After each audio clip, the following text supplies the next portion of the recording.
The assembly hall of the Galactic Alliance stretched impossibly vast, its crystalline walls refracting light from 1,000 different star systems. Marcus Hale stood among the human delegation, his weathered face a mask of controlled fury as he watched the proceedings unfold. Around him, representatives from hundreds of species filled the amphitheater, their forms ranging from the ethereal luminants, who floated like living auroras, to the massive stone-like granitors, whose every movement sent tremors through the floor.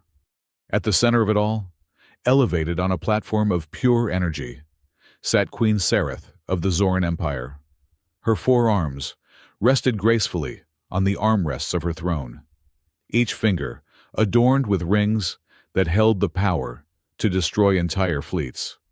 Her skin, a deep purple that seemed to absorb light, was marked with intricate scarification patterns that told the story of 1,000 conquered worlds. 6 eyes, arranged in perfect symmetry across her elongated face, surveyed the gathering with barely concealed contempt. Marcus knew those eyes well. He had seen them before, reflected in the helmet visors of Zoran warriors as they slaughtered his unit on Kepler 442b. The memory burned fresh, despite the 3 years that had passed since that day. 3 years since the Alliance had declared the incident a tragic misunderstanding. 3 years since they had left him and 12 others to die while negotiating trade agreements with the very beings who had attacked them. The combat test ceremonies were meant to be a formality. Each species underwent them once every solar cycle to maintain their sovereignty within the Alliance. For most, it was a choreographed display of strength, predetermined outcomes wrapped in the pageantry of tradition. But Earth had failed its preliminary assessments. The biometric scans showed humans lacking in natural armor, venomous capabilities, telepathic prowess, or any of the dozen attributes the Alliance considered essential for a warrior species. Fragile. That was the word they used. It appeared in every document, every assessment, every dismissive glance from the other species.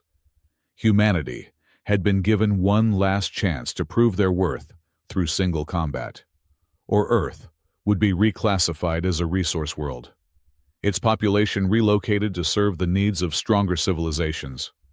Commander Threx stepped forward from beside the Queen's throne, his massive frame casting shadows across the assembly floor, where the Queen possessed an almost ethereal grace despite her size. Threx was pure brutality given form. His 4 arms were thick as tree trunks, covered in battle scars that glowed faintly blue. His voice resonated through the hall without amplification. The combat test for the species designated as human will now commence. As per Alliance regulations, they may select their champion from among their delegation. Marcus felt Dr. Lyra Vance shift beside him. She had been assigned as the mission's psychological warfare specialist, though most of the delegation considered it a joke. What use was psychology against beings who could crush steel with their bare hands? But Lyra had insisted on coming, her sharp green eyes always analyzing, always calculating behind her wire-rimmed glasses. "Remember the briefing," she whispered, her breath warm against his ear. "They expect us to choose our strongest. They expect predictability." Marcus nodded slightly. The plan had been simple. Send forth Commander Sarah Chen, their best technical fighter. Let her put on a good show. Lose with dignity. Then begin the real work of negotiating Earth's new status. It was defeatist, but the politicians back home had already accepted the outcome. Better to be servants than extinct, they reasoned. But as Marcus watched Queen Sareth lean forward, her 6 eyes focusing on the human delegation with what could only be described as anticipation, something else stirred in his chest. Not fear, not resignation, rage. "Before we proceed," the Queen's voice filled the hall, melodious and terrible, like wind chimes made of bones.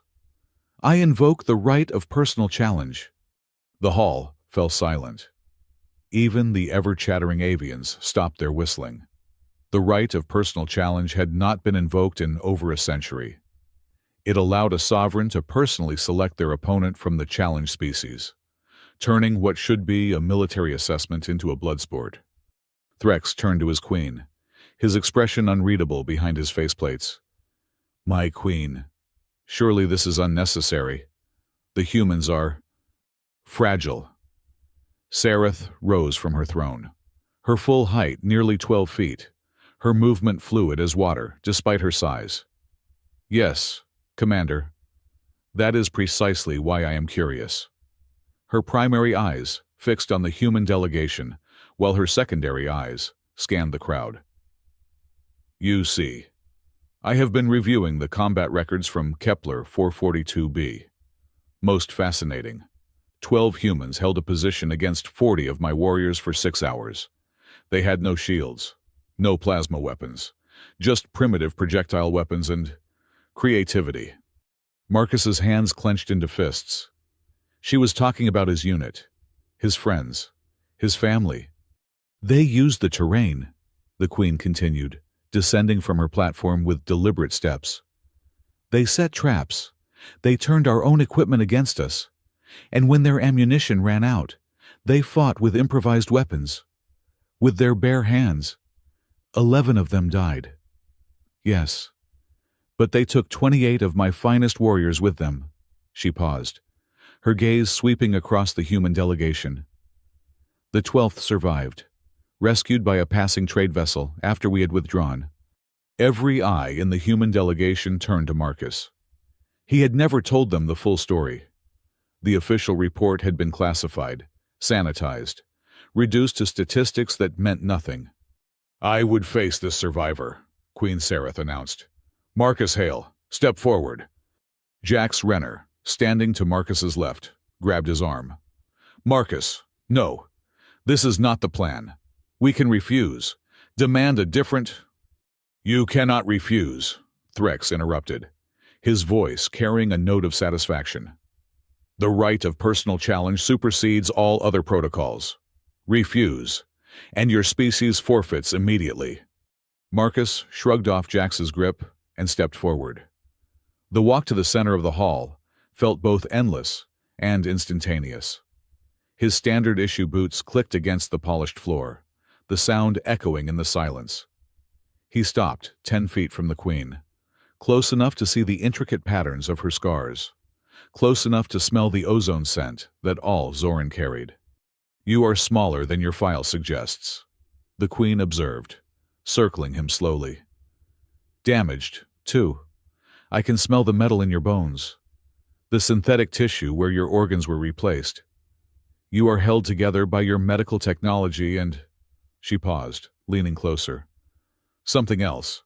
Hatred, perhaps." Marcus met her primary eyes without flinching.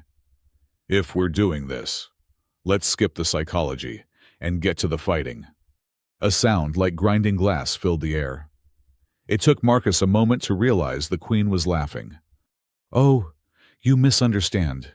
Marcus Hale, I will not be your opponent." She gestured to Threx. "My commander will have that honor.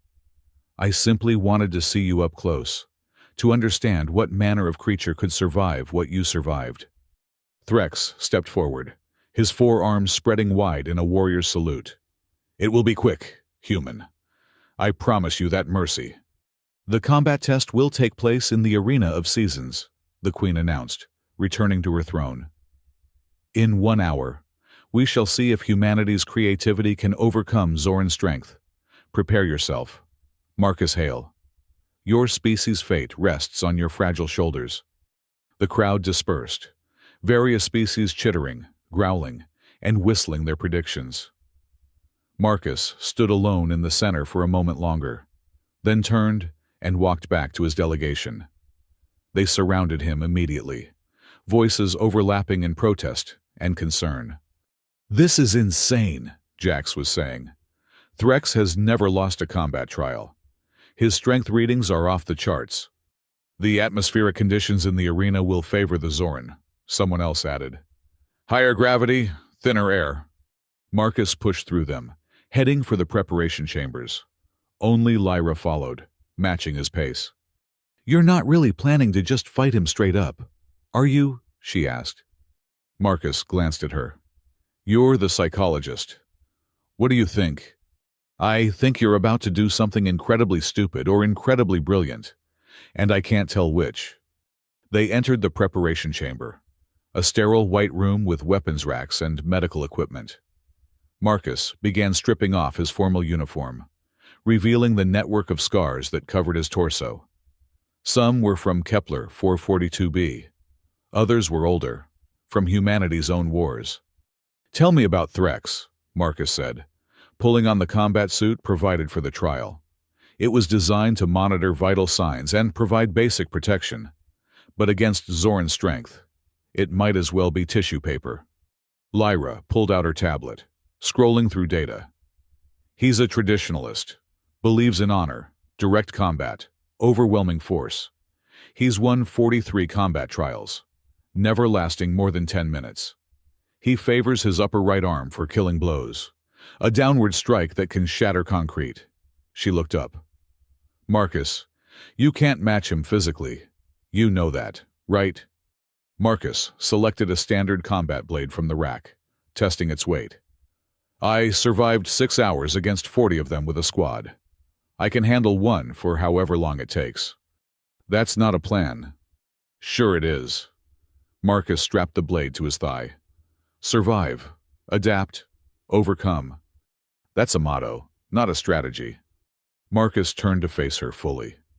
"Lyra, what's the one thing every assessment says about humans? What's our defining characteristic according to all their tests?" She frowned. "That we're fragile." "No, think deeper. Why do they think we're fragile?" Understanding dawned in her eyes. "Because we break easily." But we keep functioning even when broken," Marcus finished. "They don't understand that. They see damage as defeat. We see it as Tuesday." The door chimed, signaling 15 minutes until the trial. Marcus took a deep breath, centering himself. The rage was still there, burning cold in his chest. But now it had focus. "Marcus," Lyra said quietly, "what really happened on Kepler 442b? The report said your unit held a defensive position, but—" "We didn't just hold it," Marcus replied, his voice flat. "We hunted them. After they killed Rodriguez and Sarah, we stopped being soldiers and became something else. We became the monsters they accused us of being. We used their own wounded as bait. We poisoned their water supply with their own toxins. We turned that defensive position into a killing field." He met her eyes. "And when they finally overran us, when I was the last one standing, I detonated our own supplies rather than let them have them.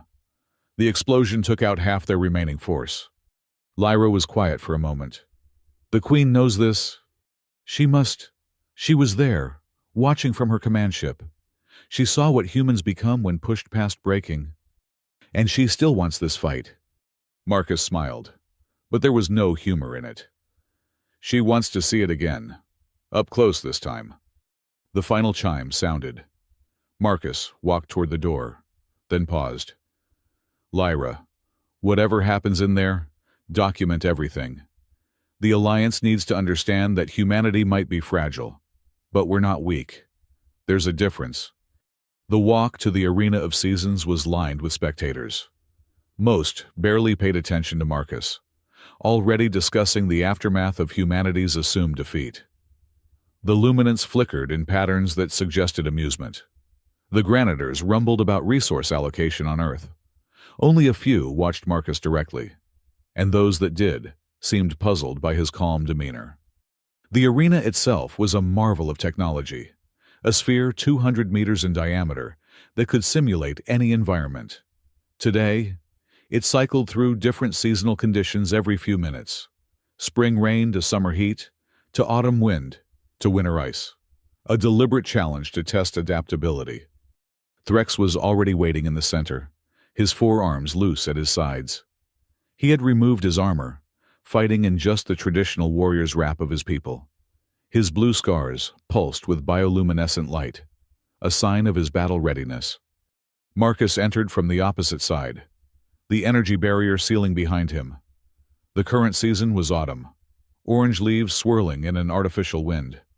The gravity was indeed heavier, probably 1.3 Earth standard. The air was thin but manageable. Queen Sareth's voice filled the arena. The combat test between humanity and the Zoran Empire begins now. Victory conditions are death or submission. Begin. Threx didn't move immediately. Instead, he performed a complex gesture with all four arms, a warrior salute that Marcus recognized from Kepler 442b. They had done it before killing his squadmates. "I honor your courage, human," Threx said. "Your death will be remembered." Marcus drew his blade, holding it loosely in his right hand. "Let's make it memorable, then." Threx charged. The ground cracked under his feet as he crossed the distance in 3 strides. His upper right arm came down in that killing blow Lyra had warned about, fast enough to blur. Marcus didn't try to block or dodge dramatically. He simply stepped inside the arc, letting the blow pass over his shoulder, and drove his blade up into the joint of Threx's lower left arm. The blade shattered against Zoran's skin. Threx's lower right fist caught Marcus in the ribs, sending him flying 20 feet. He hit the ground hard, rolled, and came up gasping. At least 2 ribs were cracked. The seasonal shift began, autumn giving way to winter, ice forming on the ground. "Primitive weapons," Threx said, not even checking the spot where the blade had struck. "Did you really think that would work?" Marcus spat blood. "Had to try." They circled each other as snow began to fall. Marcus's breath came in visible puffs, while Threx seemed unaffected by the cold. The Zoran attacked again, this time using all 4 arms in a coordinated assault. Marcus gave ground, dodging what he could, deflecting what he couldn't avoid with his arms and shoulders. Each impact sent shockwaves through his body. The combat suit's medical sensors were probably screaming, but he had disabled the audio warnings. Spring arrived with a sudden burst of rain. The ice became mud. Marcus slipped, and Threx's upper left hand closed around his throat, lifting him off the ground. "You last longer than expected," Threx admitted, squeezing slowly. But the outcome was never in doubt. Marcus grabbed the arm, holding him with both hands, not to break free, but to hold himself steady as he kicked out with both feet at Threx's primary eyes. The Zoran roared, dropping Marcus and stumbling back, his lower arms covering his face. Marcus hit the mud and immediately rolled to his feet, grabbing a handful of the stuff. When Threx lowered his arms, Marcus threw it, temporarily blinding the warrior's secondary eyes as well. "You fight without honor," Threx snarled, charging blind. Marcus dove between the Zoran's legs, came up behind him, and jumped on his back. He wrapped his arms around what passed for Threx's neck, holding on as the warrior thrashed. Summer heat blazed, drying the mud to dust. "Honor is a luxury for the strong," Marcus gasped out, tightening his grip. "We fragile types make do with survival." Threx reached back with all 4 arms, grabbed Marcus, and pulled him overhead in a devastating throw.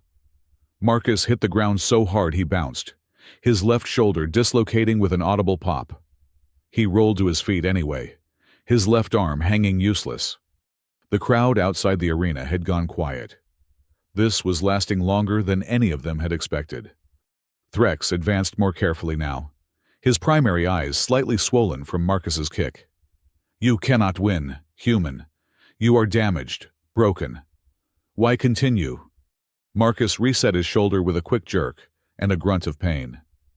"Because that's what we do. We're too stupid to know when we're beaten." Autumn returned, leaves swirling between them. Threx attacked again, but this time Marcus was ready. He had been watching, learning. The Zoran's upper right arm, his killing arm, always telegraphed a fraction of a second before striking. His lower arms were stronger but slower. His footwork favored his left side. Marcus let Threx come, waited for that telling twitch, then moved. Not away, but into the attack, inside Threx's reach where those long arms were less effective. His fist found the cluster of nerves he had noticed during their earlier exchanges, right where Threx's lower left arm joined his torso. The Zoran's arm went limp. Threx roared and backhanded Marcus with his upper left, sending him tumbling. But Marcus came up grinning, blood streaming from his nose. "One down," he said. 3 to go. Winter crashed in with a blizzard's fury. Visibility dropped to near zero. Marcus disappeared into the white, and for the first time, Threx looked uncertain. "Face me," the Zoran shouted into the storm. Marcus's voice came from somewhere in the white. "Make me!" Threx charged toward the voice, but hit only air. Something struck the back of his knee, and he stumbled. A weight landed on his back again, but when he reached for it, it was already gone.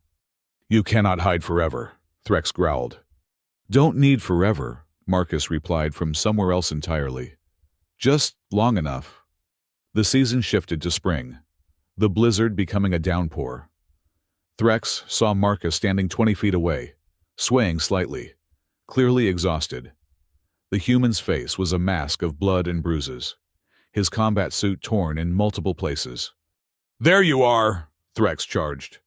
At the last second, Marcus dropped to his knees and rolled forward, coming up behind Threx. But instead of attacking, he ran to the other side of the arena.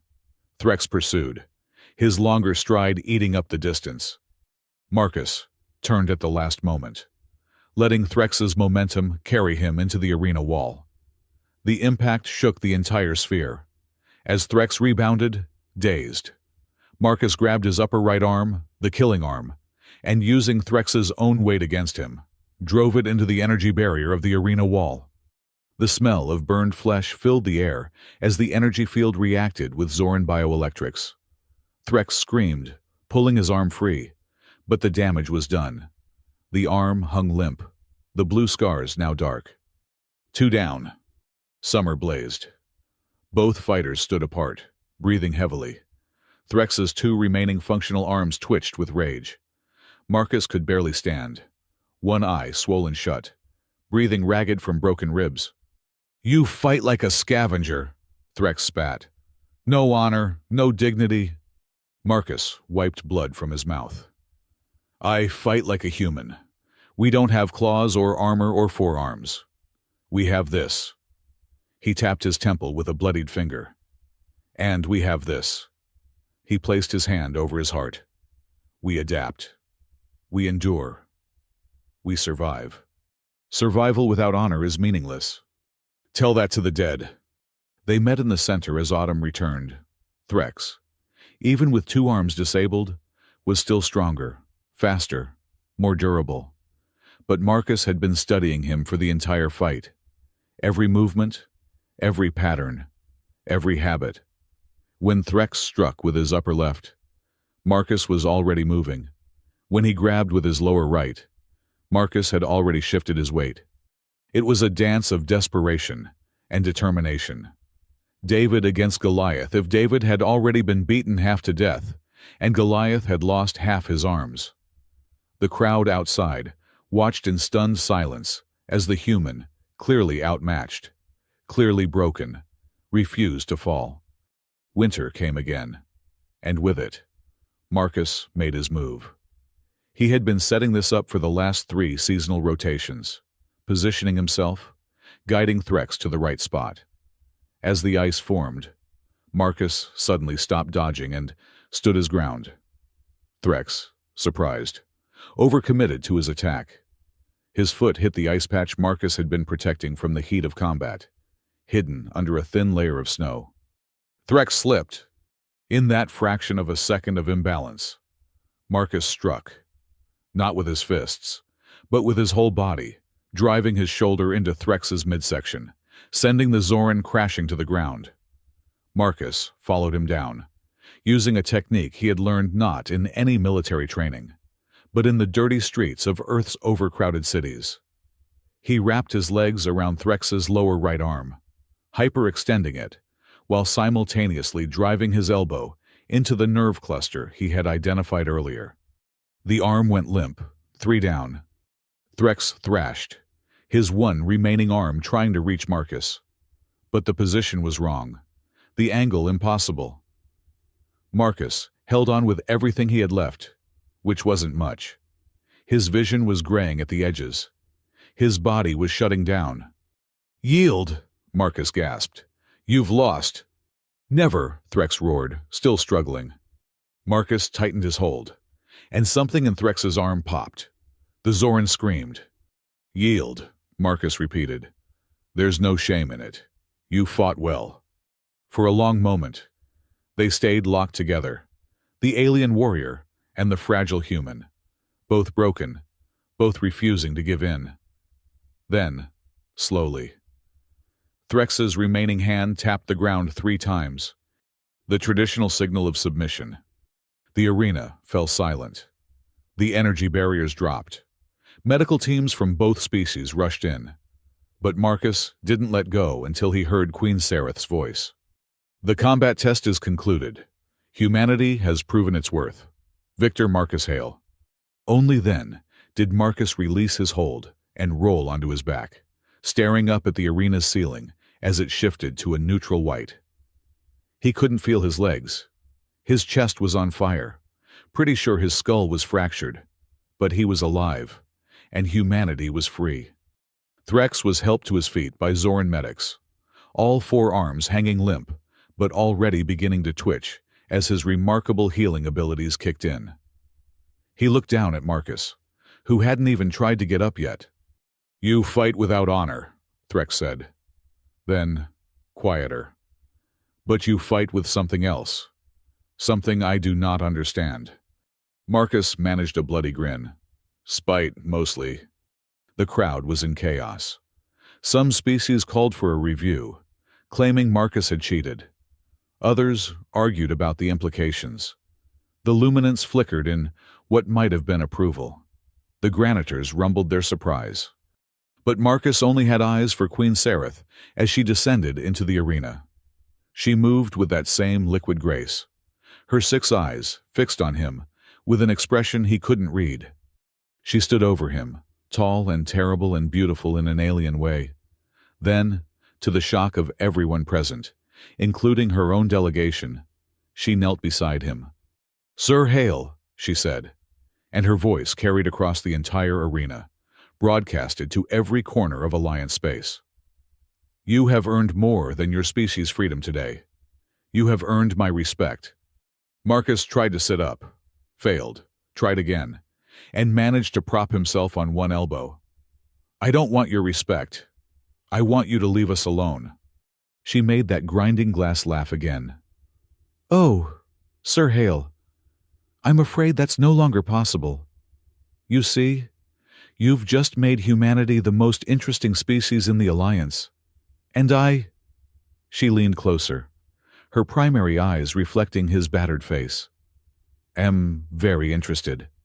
Before Marcus could respond, the medical team finally reached him with a stretcher. As they lifted him, he heard Jax shouting about treaty violations, Lyra arguing with someone about combat data, and through it all, Queen Sereth's laughter. He had won. Humanity was safe.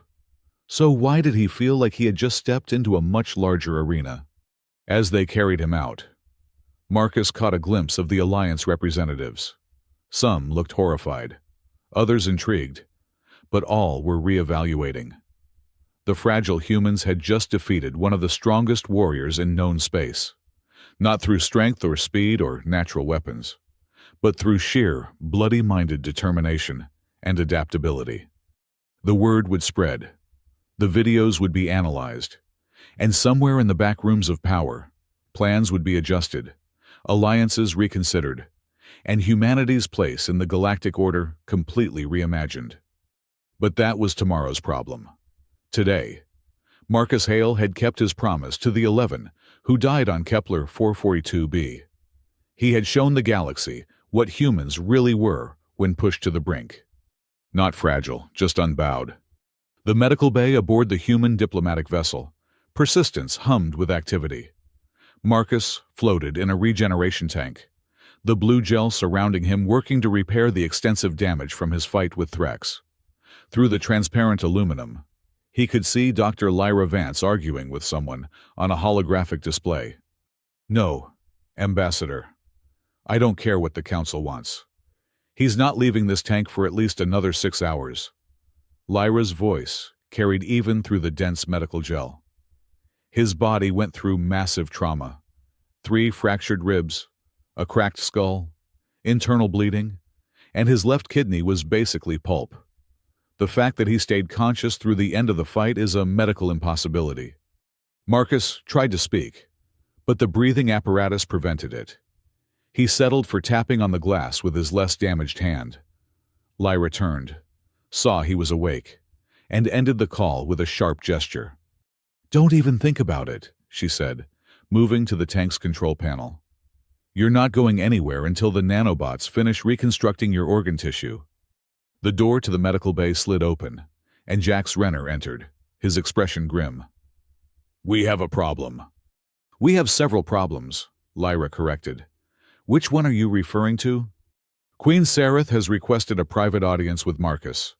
Tonight, she's invoking some ancient diplomatic protocol that essentially makes it a command, not a request." Lyra's hands stilled on the control panel. "He can't. Look at him. He's held together by medical gel and stubbornness." "The Alliance Council is backing her request," Jax continued. "Apparently, his victory has created what they're calling an unprecedented situation. No supposedly inferior species has ever defeated a superior one in single combat. The political implications are staggering." Marcus tapped on the glass again, more insistently this time. Lyra sighed and activated the communication system. "What?" she asked. Marcus's voice came through distorted by the gel and apparatus, but still intelligible. "How long until minimal function?" "Marcus, no, you need proper healing time." "How long?" he repeated. Lyra checked the readings. 4 hours until you can walk without collapsing. 6 until you're combat capable. 8 until full recovery. 4 hours, then. Tell the Queen I'll meet her." "This is insane," Jax protested. "You just broke their strongest warrior. Why push it?" Marcus was quiet for a moment, watching the bubbles rise through the blue gel. "Because she called me sir, in front of everyone. That wasn't respect. That was marking territory. She's planning something." "You think this is a trap?" Lyra asked. "No. If she wanted me dead, she wouldn't need tricks. This is something else. Something bigger." Marcus closed his eyes. 4 hours, and Jax. See if you can dig up any information on Alliance military movements in the past week. Quietly. Jax frowned. "You think the Alliance is planning something?" "I think everyone's planning something. We just changed the game board, and nobody knows what the new rules are yet." 4 hours, and 17 minutes later. Marcus stood in the docking bay, wearing a fresh uniform that covered most of his still healing injuries. The regeneration tank had done its work, but he could feel the fragility in his bones, the tender spots where organs had been reconstructed. Lyra stood beside him, having insisted on accompanying him as medical support. "You're recording everything?" Marcus asked quietly. "Neural implant is active," she confirmed. "Full sensory capture. If something happens to you, we'll at least have evidence." The Zoran shuttle that arrived was a work of art. All curves and organic lines that seemed to shift in the light. The hull was the same deep purple as Queen Sareth's skin, and it moved through space like a living thing rather than a machine. The airlock hissed open, and Commander Threx emerged. His 4 arms were functional again, Zoran healing abilities having repaired the damage in hours rather than days. He looked at Marcus with an expression that might have been respect or resentment. "Sir Hale," Threx said, the title clearly uncomfortable on his tongue. "The Queen awaits." "Commander," Marcus nodded. "Healing well, I see." "Zoran physiology is superior," Threx stated, then paused, though apparently not superior enough. They boarded the shuttle in silence. The interior was surprisingly warm, with curved walls that pulsed with a faint, bioluminescent glow. The seats were designed for Zoran anatomy, forcing Marcus to adjust awkwardly. Lyra looked around with scientific curiosity, her fingers twitching as if she wanted to take samples. The journey to the Zoran flagship took only minutes, but Marcus used the time to observe. Threx sat rigidly, his 4 hands clenched. 2 other Zoran warriors flanked them, their 6 eyes never leaving Marcus. They were afraid of him, he realized. Not cautious, not wary, but actually afraid. The fragile human had broken their paradigm. The flagship itself was massive, a living city in space. The docking bay alone could have held a dozen human vessels. As they walked through the corridors, Marcus noticed how other Zorn stopped and stared. Whispers followed in their wake, a susurrus of alien voices that needed no translation. They were led to what could only be described as a throne room, though it bore no resemblance to any human concept of one. The space was circular, with walls that seemed to breathe, expanding and contracting slightly. The ceiling was transparent, showing the stars wheeling slowly overhead. And at the center, on a raised dais that looked grown rather than built, sat Queen Sareth. She had changed from her formal Alliance attire into something more traditional. Strips of biofabric that moved like liquid mercury covered strategic portions of her body, while leaving her scars visible. Each scar, Marcus now understood, represented a victory, a conquered enemy, a moment of triumph. She had hundreds. "Leave us," she commanded, and everyone, including Threx, immediately withdrew. Everyone except Lyra. "My medical advisor stays," Marcus said, not making it a question. The Queen's 6 eyes focused on Lyra, studying her with an intensity that made the doctor shift uncomfortably. The mind reader. Yes. She may stay. Her observations could be valuable. "I'm not a mind reader," Lyra protested. "I'm a behavioral psychologist. In my culture, there is no difference." The Queen rose from her throne, her full height, making even the large room feel small. "Tell me, Doctor, what do you see when you observe me?" Lyra glanced at Marcus, who nodded slightly. "I see a predator who's found something that doesn't fit into her worldview. You're curious, but also concerned. The way you move, the micro-expressions in your secondary eyes, suggest you're re-evaluating something fundamental." The Queen's laugh filled the room, that grinding glass sound that seemed to come from somewhere deeper than her throat. "Very good. And what does your analysis tell you about why I've brought you here?" "You want something from Marcus. Not submission, not alliance in the traditional sense. Something more personal." "Marcus," the Queen said, turning her attention to him. "May I call you Marcus? The formalities grow tiresome." "As long as I can call you Sareth." Bold. She descended from the dais, moving closer. "Do you know what you've done? The magnitude of it?" "I want to fight." "No." She was close now, close enough that Marcus could see the intricate patterns within her scars, each one perfectly placed, perfectly healed. "You've destroyed 1,000 years of established order. The Alliance categorizes species based on combat capability. It determines resource allocation, territorial rights, even breeding permissions. And you, a member of the lowest tier, just defeated one of the highest." "Sounds like a flawed system," Marcus said. "It is. It always has been. But it was stable, predictable." She began to circle him, her movement predatory but not threatening. "Now, 17 species have filed for combat reassessment. 3 territories are disputing their subordinate status. The Krell Commonwealth is threatening to secede entirely. And that's my fault. Your victory is the catalyst. But the explosion was always coming." She stopped directly in front of him. "Which brings me to why you're here. I need you."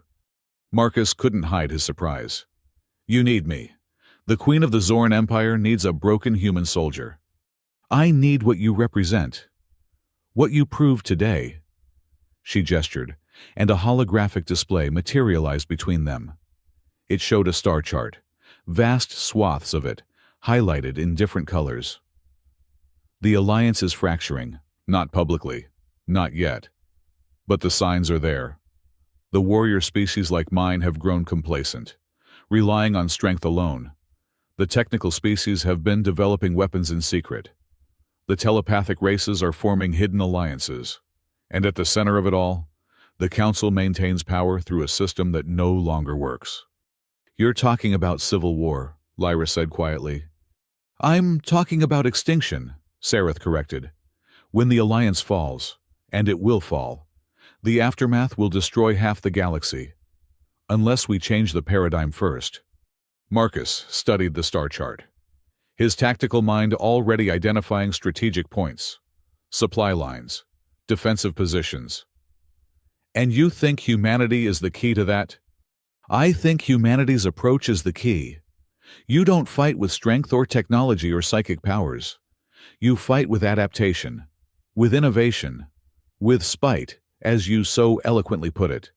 She waved her hand, and the display changed, showing footage of his fight with Threx. "You turned every disadvantage into an opportunity. You used our strength against us. You endured damage that should have killed you 3 times over. That is what the galaxy needs to learn. You want me to teach your warriors to fight like humans?" "I want more than that." She moved to a wall that became transparent at her touch, revealing a view of space. In the distance, Marcus could see a fleet gathering, ships from dozen different species. "I want you to help me prevent a war by preparing for one. A new kind of military. One that combines all our strengths and compensates for all our weaknesses." Marcus moved to stand beside her, looking out at the gathering fleet. "This isn't just about military reform. You're talking about revolution." "Yes. The Council will never approve this. The Council doesn't know yet." She turned to him, and for the first time, Marcus saw something like vulnerability in her 6 eyes. "There are others who think like I do. Progressive voices in species traditionally considered primitive. Technical specialists in warrior cultures. We've been meeting in secret, planning, waiting for the right moment. Your victory today, that was the sign we've been waiting for. And if I refuse, then you return to Earth. Humanity maintains its autonomy, and we all wait for the inevitable collapse." She paused. "But I don't think you'll refuse." "Why not?" "Because you're not just a soldier. Marcus Hale. You're a survivor of Kepler 442b. You've seen what happens when the strong abandon the weak, when politics override justice, when the system fails those it's supposed to protect." Her primary eyes locked with his. "The Alliance abandoned you once. Are you really going to let them do it to others?" Marcus was quiet for a long moment. Lyra moved closer, her hand briefly touching his arm, a reminder that he wasn't alone in this decision. "What exactly are you proposing?" he finally asked. Sareth smiled, an expression that was terrifying on her alien features, but somehow genuine. "A joint task force, human and Zoran at first, then expanding to include others. We train together, learn from each other, develop new tactics that combine our strengths. Publicly, it's a cultural exchange program, a celebration of your victory today. Privately, we're building something that can stand against what's coming." "And what exactly is coming?" The smile faded. "The Council has been developing something, a weapon, though that word doesn't do it justice. They call it the Harmony Protocol. It's designed to pacify rebellious species through targeted genetic manipulation, make them compliant, docile. Mind control. Worse, genetic slavery. Free will intact, but the ability to resist removed at the chromosomal level." She pulled up another display, showing classified documents with Council seals. "These orders were issued 3 days ago. The first test is scheduled for 2 weeks from now.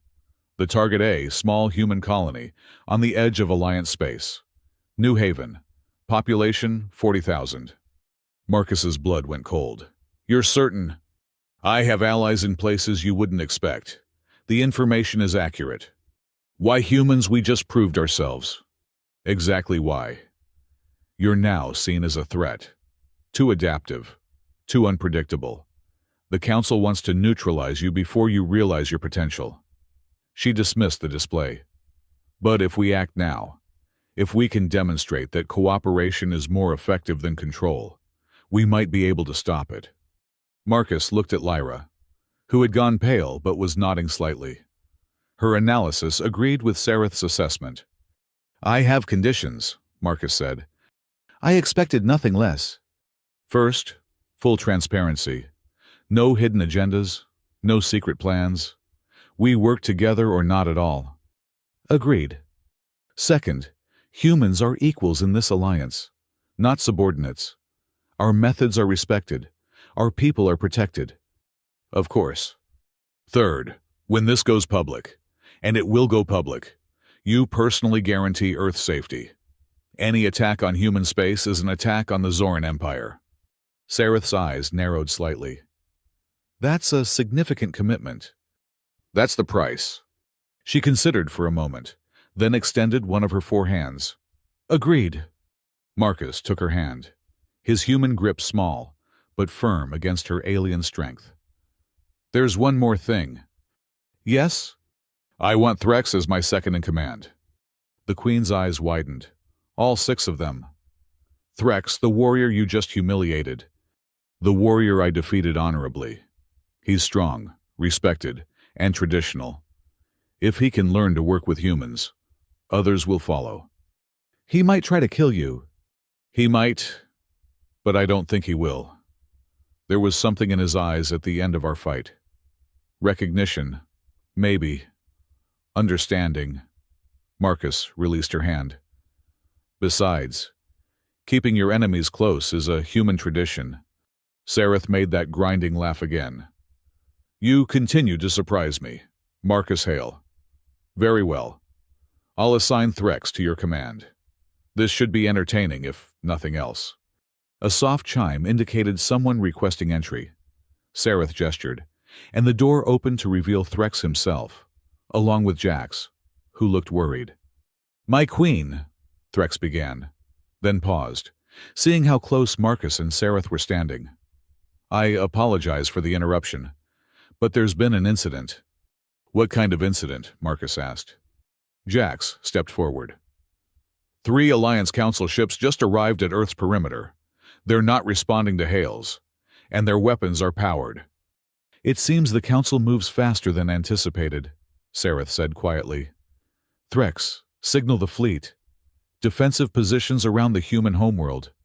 My queen, Threx looked confused. The Zoran Empire extends its protection to Earth, effective immediately. She looked at Marcus. It seems our alliance will be tested sooner than expected. Marcus was already moving toward the door. Lyra, get back to the Persistence. Prep medical for potential casualties. Jax, I need everything we have on those Council ships. Capabilities, weaknesses, command structure. Where are you going? Jax asked. To do what humans do best, Marcus replied. Improvise. As they rushed through the corridors of the Zoran flagship, Threx fell into step beside Marcus. You manipulated the Queen into protecting your world. I gave her what she wanted, a partnership, in exchange for what I needed: security. Marcus glanced at the 4-armed warrior. That's called negotiation. 3 days ago, I would have called it deception. And now? Threx was quiet for a moment. Now I begin to understand why you defeated me. You think in dimensions I cannot see. They reached the command center, a vast spherical room with displays covering every surface. Zoran officers turned in surprise as humans entered their sacred space. But a gesture from Sareth silenced any protests. The main display showed the 3 Council ships, sleek, silver vessels that looked more like works of art than weapons of war. But Marcus had learned not to trust appearances. Identify them, he ordered, and after a nod from Sareth, the Zoran officers complied. Council enforcement vessels, one reported. Harmony class. Each carries a complement of 50 combat drones and... The officer paused, her 6 eyes widening. Genetic modification arrays. They're not here to fight, Marcus said quietly. They're here to test their weapon. On Earth? Jax asked, horrified. No, Sareth said, understanding dawning in her voice.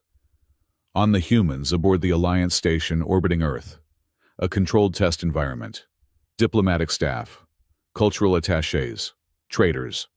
Maybe 300 humans total. Can we stop them? Marcus asked. The Zoran fleet can engage, but it would mean war with the Council, Threx said. Even with our strength, we couldn't win that fight. Marcus studied the display, his mind racing. 300 humans were about to become test subjects for a weapon that would destroy free will itself. The Council ships were positioned perfectly, just outside Earth's defensive range but close enough to the station. It was a trap. If Earth or the Zoran attacked, they'd be branded as aggressors. If they didn't, the weapon would be tested.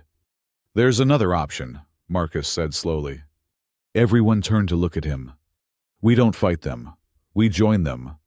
What? Jax exclaimed. Marcus turned to Sareth. How fast can you get me and a small team onto that station? Within the hour. But Marcus, if you're on the station when they activate the weapon, then I'll be the first to know if it works. He smiled grimly. And the first to stop it if it doesn't. This is suicide, Threx said. No, Marcus corrected. This is human. We don't wait for the perfect moment or the ideal conditions. We act, we adapt, we survive. And sometimes, he looked directly at Sareth. We trust our enemies to become our allies. The Queen was silent for a long moment. Then, she straightened to her full height. Threx, prepare a stealth shuttle. Take Marcus and whoever he chooses to the station. And Commander, she paused. Consider this your first lesson in human tactics. Threx's 4 hands clenched and unclenched, a sign of internal conflict. Then he saluted, a perfect military gesture with all 4 arms. Yes, my Queen. Sir Hale, I am at your command. Good, Marcus said, because we're about to do something incredibly stupid. I thought you called it human, Lyra said from the doorway, already in combat gear. Same thing, Marcus replied. The question is, will it be stupid enough to work? As alarms began to sound across the fleet, as Zoran warriors scrambled to positions they didn't fully understand, as 3 Council ships prepared to test a weapon that could enslave billions, Marcus Hale stood in an alien command center and did what humans had always done best. He adapted. The game had changed. The stakes were no longer just Earth's autonomy, but the freedom of consciousness itself. The Alliance thought humans were fragile, easily broken, easily controlled. They were about to learn that sometimes the most dangerous enemy is the one you've already dismissed. Threx, Marcus said, turning to his new second-in-command. I need you to gather your best warriors. The ones who can think, not just fight. How many? 5. Small enough to move fast, large enough to cause chaos. And our objective? Marcus smiled, and there was something in that expression that made even the Zoran warriors step back. We're going to steal their weapon, reverse engineer it, and use it against them. That's impossible.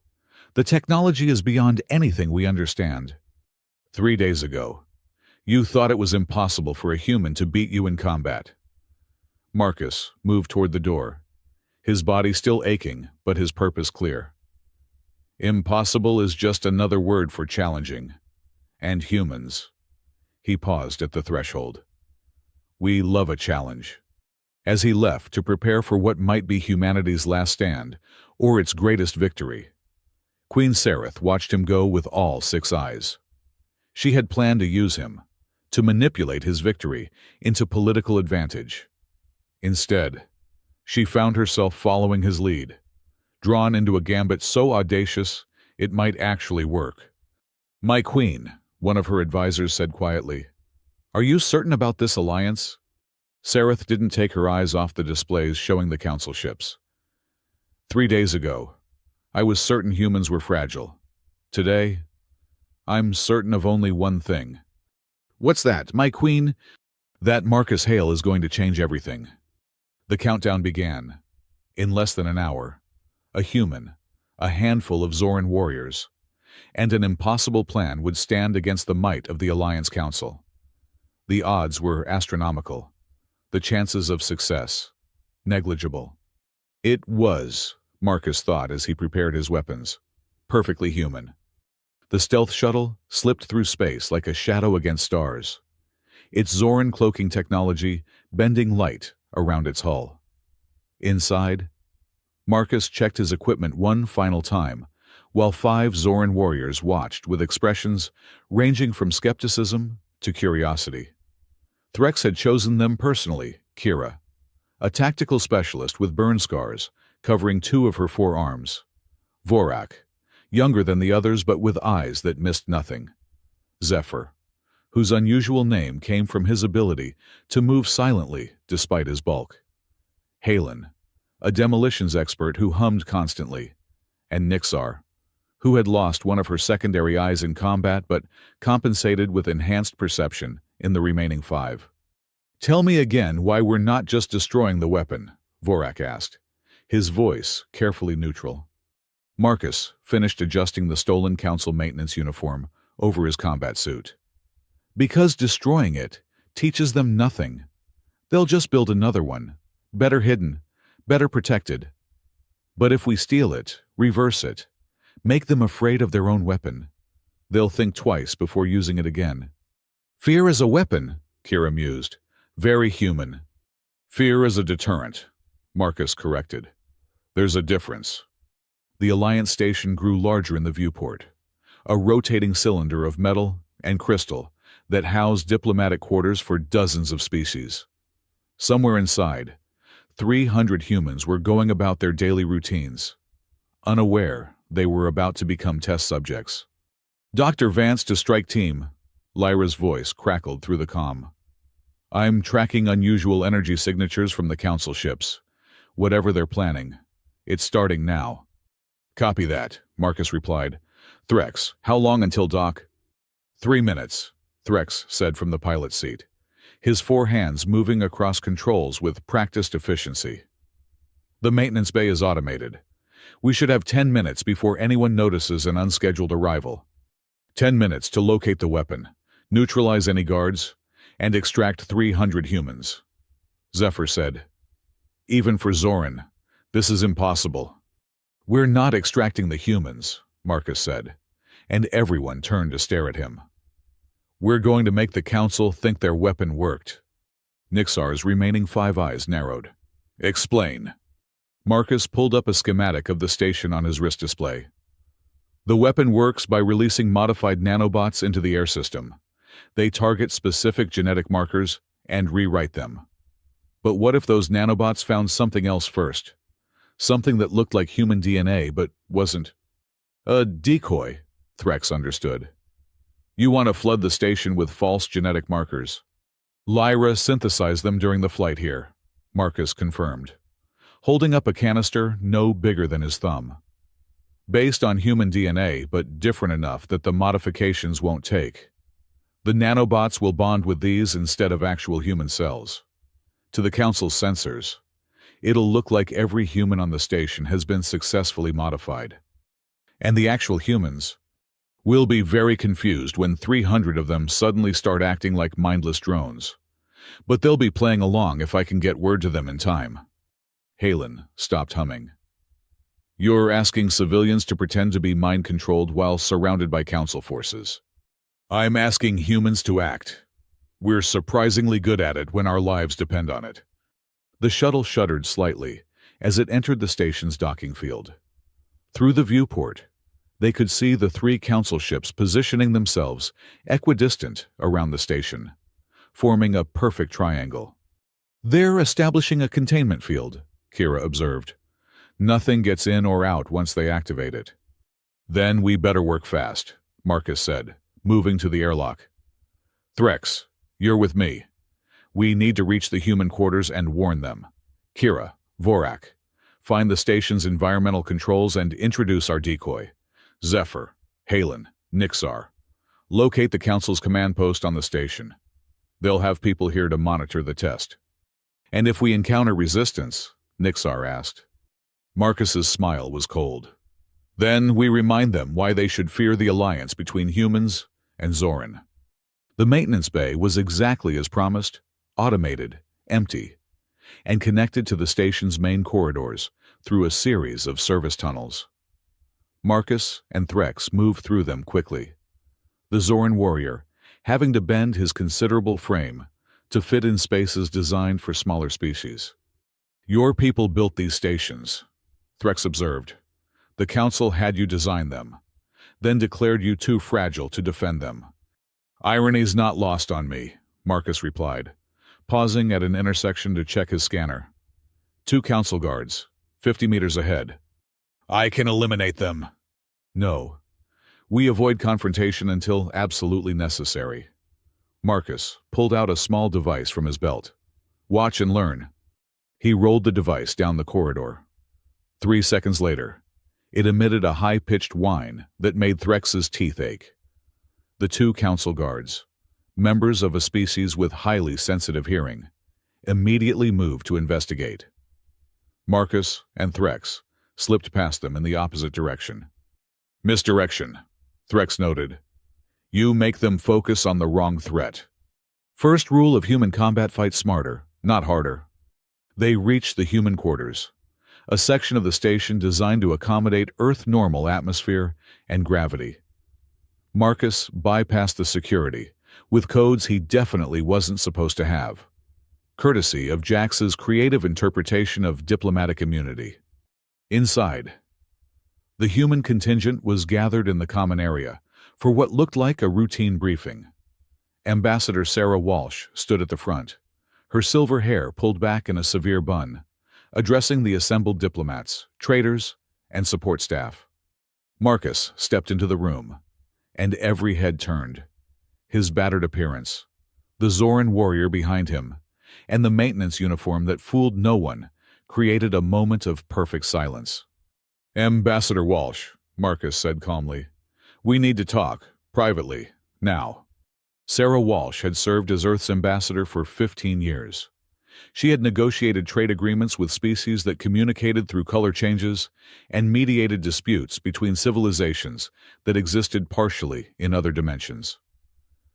She took one look at Marcus, at Threx, at the barely concealed weapons, and made a decision. Everyone, continue the briefing. I'll return shortly. She moved toward Marcus, her expression neutral. This had better be important. In the privacy of her office, Marcus explained quickly. The Harmony weapon, the imminent test, the plan. Sarah's expression went from skeptical to horrified to thoughtful in the span of 30 seconds. You're asking me to put 300 lives at risk on a deception, she said. I'm asking you to save 300 minds from slavery, Marcus countered. The weapon is real. Ambassador, in approximately 8 minutes, the Council is going to release it into the station's atmosphere. Our countermeasure will protect you, but only if everyone plays along. And if your countermeasure doesn't work, then humanity becomes the Council's puppets, and Earth follows shortly after. Sarah was quiet for a moment, then activated her communication implant. All human personnel, this is Ambassador Walsh, Code Yellow. Repeat, Code Yellow. Await further instructions. Marcus recognized the code. Diplomatic speak for shut up and follow my lead. No questions asked. I need you to make an announcement, Marcus said. Tell them that in exactly 5 minutes, they're going to feel strange, possibly disoriented.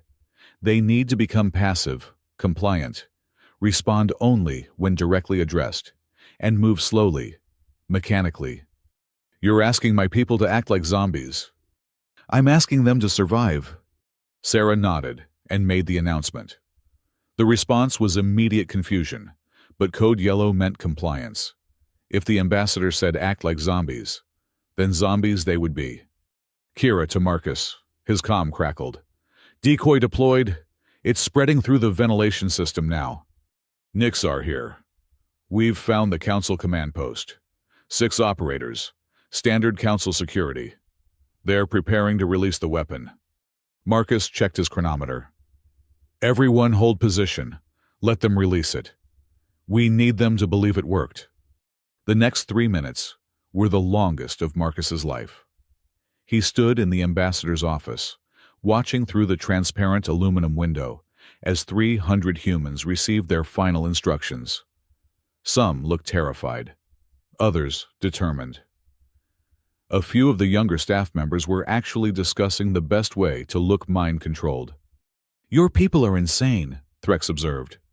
"No," Marcus replied. "We're adaptable." A soft hiss filled the air, almost imperceptible. The weapon had been released. Marcus watched his scanner as the modified nanobots flooded the station, immediately bonding with Lyra's decoy markers. To the Council's sensors, it would appear that every human on the station was being rewritten at the genetic level. The humans in the common area began their performance. Some swayed slightly, others blinked slowly and deliberately. Their movements became mechanical, their expressions blank. It was, Marcus had to admit, disturbingly convincing. "Council Command is celebrating," Nixar reported. "They're transmitting success codes to the ships." "Now," Marcus ordered, "take them!" The sound of combat erupted through the comm, but it was brief. 5 Zoran warriors against 6 Council technicians was hardly a fair fight. "Command post secure," Nixar confirmed. "We have access to their systems." "Can you download their data on the weapon?" "Already in progress. Zephyr is quite talented with Council technology." Marcus turned to Sarah. "Ambassador, I need you to maintain this deception for at least another hour. Can your people do that? We once convinced the Altarian delegation that humans molt seasonally to get out of a trade dispute. We can handle an hour of zombie cosplay.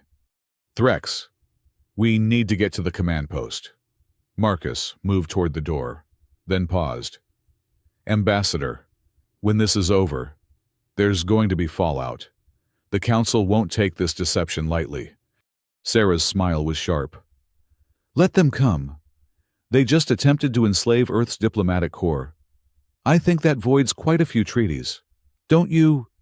Moving through the station now was surreal. Humans wandered the corridors in small groups, their movements deliberately stilted, their faces blank. A few Council observers had arrived from the ships to witness their success firsthand. They walked among the modified humans with satisfaction, occasionally issuing simple commands that were followed with robotic precision. Marcus had to admire his people's commitment to the act. One young trader received an order to stand on one foot, and did so without hesitation, maintaining the pose with a vacant expression that would have been comical if the stakes weren't so high. The command post was a scene of controlled chaos when Marcus and Threx arrived. The Council operators were unconscious, but alive, restrained with their own security cables. Zephyr worked at the main console, his 4 hands flying across interfaces while data streamed across multiple screens. "This is incredible," he said without looking up. "The weapon doesn't just modify genetics. It creates a quantum entanglement between the modified subjects and a control matrix. The Council could literally puppet millions from a single location." "Can we reverse it?" Marcus asked. "Better. I think we can invert it." Zephyr pulled up a complex diagram. "If we modify the control matrix frequency and redirect the signal, the controllers become the controlled," Kira finished, understanding immediately. "The Council would be enslaved by their own weapon." "Poetic justice," Marcus agreed. "Do it." "This is dangerous," Threx warned. "If the Council discovers what we're doing." "They won't. Not until it's too late." Marcus activated his comm. "Lyra, I need you to run a simulation. If we invert the Harmony weapons control matrix, what's the probability of success?" There was a pause. Then, Lyra's voice came through, excited. 83%. "But Marcus, The implications are staggering. We could theoretically turn every council member into a puppet of their own system. The ethical considerations alone. Ethics went out the window when they tried to enslave humanity.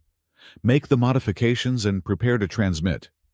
Vorak, who had been standing guard, suddenly tensed. Movement in the corridor. Multiple contacts. Through the door viewport, Marcus could see a full council security team approaching. Not the standard guards, but peacekeepers, the council's elite enforcement unit. Their armor was a flowing silver that seemed to exist partially in another dimension, making them difficult to target. "They know," Halen said simply, ceasing his humming. "No," Marcus corrected, watching their movement patterns. "They suspect. If they knew, they'd have cut the station in half with their ship weapons." He turned to the team. "How long until the inversion is ready?" 10 minutes, Zephyr replied. "Maybe 8 if I skip some safety protocols." "Skip them. Threx. Defensive positions. Make them come to us."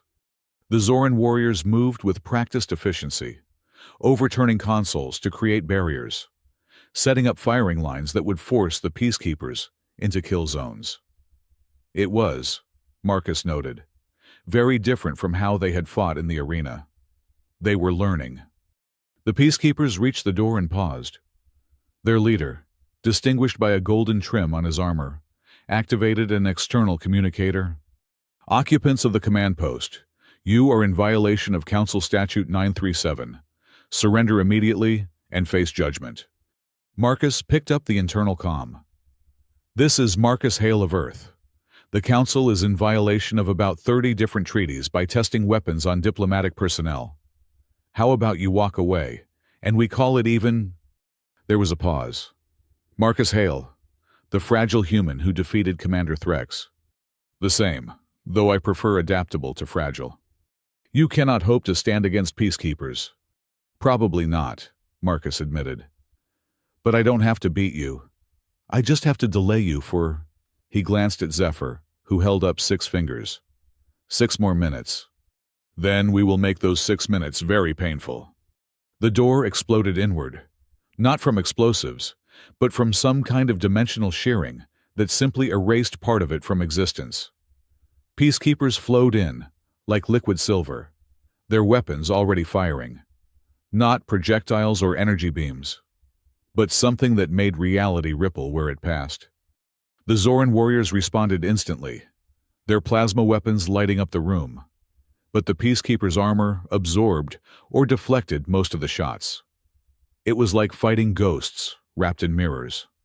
Marcus dove behind cover as a reality ripple passed through where he had been standing, leaving a perfectly spherical hole in the wall behind him. "Any weaknesses in that armor?" he shouted to Threx. "None that we've found," Threx replied, firing controlled bursts that at least forced the peacekeepers to move cautiously. Marcus's mind raced. The armor was nearly invulnerable. The weapons were avoiding. The peacekeepers were advancing steadily. But there had to be something. Then he saw it. When the peacekeepers fired their reality-warping weapons, their armor flickered for just a fraction of a second, probably drawing power from the same source. "Concentrate fire," Marcus ordered. "Wait for them to shoot, then hit them in that split second after." It was insane, waiting for the enemy to fire before responding. But the Zoran warriors trusted him enough to try. Vorak nearly lost his head to a reality ripple, but managed to put 3 plasma bolts into a peacekeeper's chest during that moment of vulnerability.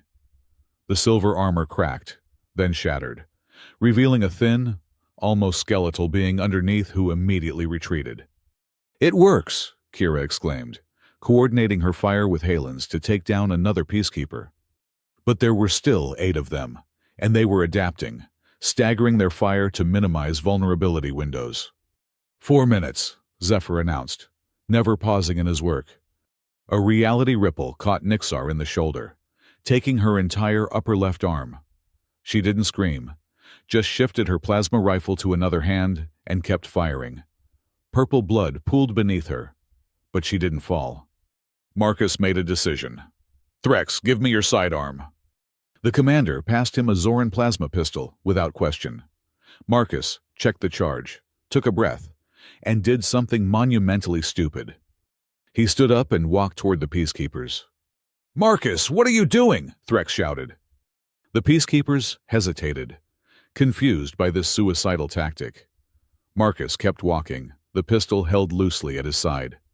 "You want to know what makes humans special?" Marcus asked the lead peacekeeper, still advancing. "It's not our strength or our technology or our psychic abilities.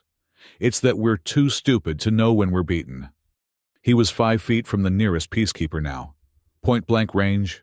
The alien raised his weapon, and in that moment of vulnerability, as he fired, Marcus shot him 3 times in the chest. The armor shattered, and the peacekeeper collapsed. The reality ripple passed through Marcus's left side, taking a chunk of flesh the size of a fist. He stumbled but didn't fall, turning to shoot another peacekeeper who was too shocked to react in time. 2 minutes, Zephyr called out. Marcus dropped to one knee, his body finally acknowledging the massive trauma it had sustained. But his sacrifice had given the Zoran warriors the opening they needed. With the peacekeepers' formation broken, focused on Marcus, they picked them off one by one. The lead peacekeeper, the one with golden trim, was the last standing. He looked at his fallen comrades, at Marcus bleeding on the floor, at the Zoran warriors with their weapons trained on him. "This isn't over," he said. "No," Marcus agreed, coughing up blood. "It's just beginning." The peacekeeper retreated, moving back through the shattered doorway. Marcus collapsed completely, his vision graying at the edges. He felt 4 strong arms lifting him, Threx's voice saying something about medical attention. "Did we do it?" Marcus asked. "Inversion complete," Zephyr announced. "Transmitting now." Through his fading vision, Marcus could see the screens showing the transmission spreading, reaching the council ships, infiltrating their systems.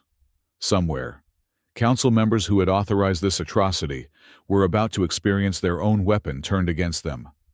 "Marcus, stay conscious," Threx ordered. "That's an order from your second in command." Marcus managed a weak laugh. "Pretty sure that's not how chain of command works." "Dr. Vance is on her way," Kira reported. "The human medical team is mobilizing." "The deception?" Marcus asked. "Still holding. The humans are maintaining their act perfectly." Marcus closed his eyes, allowing himself a moment of satisfaction. They had done it.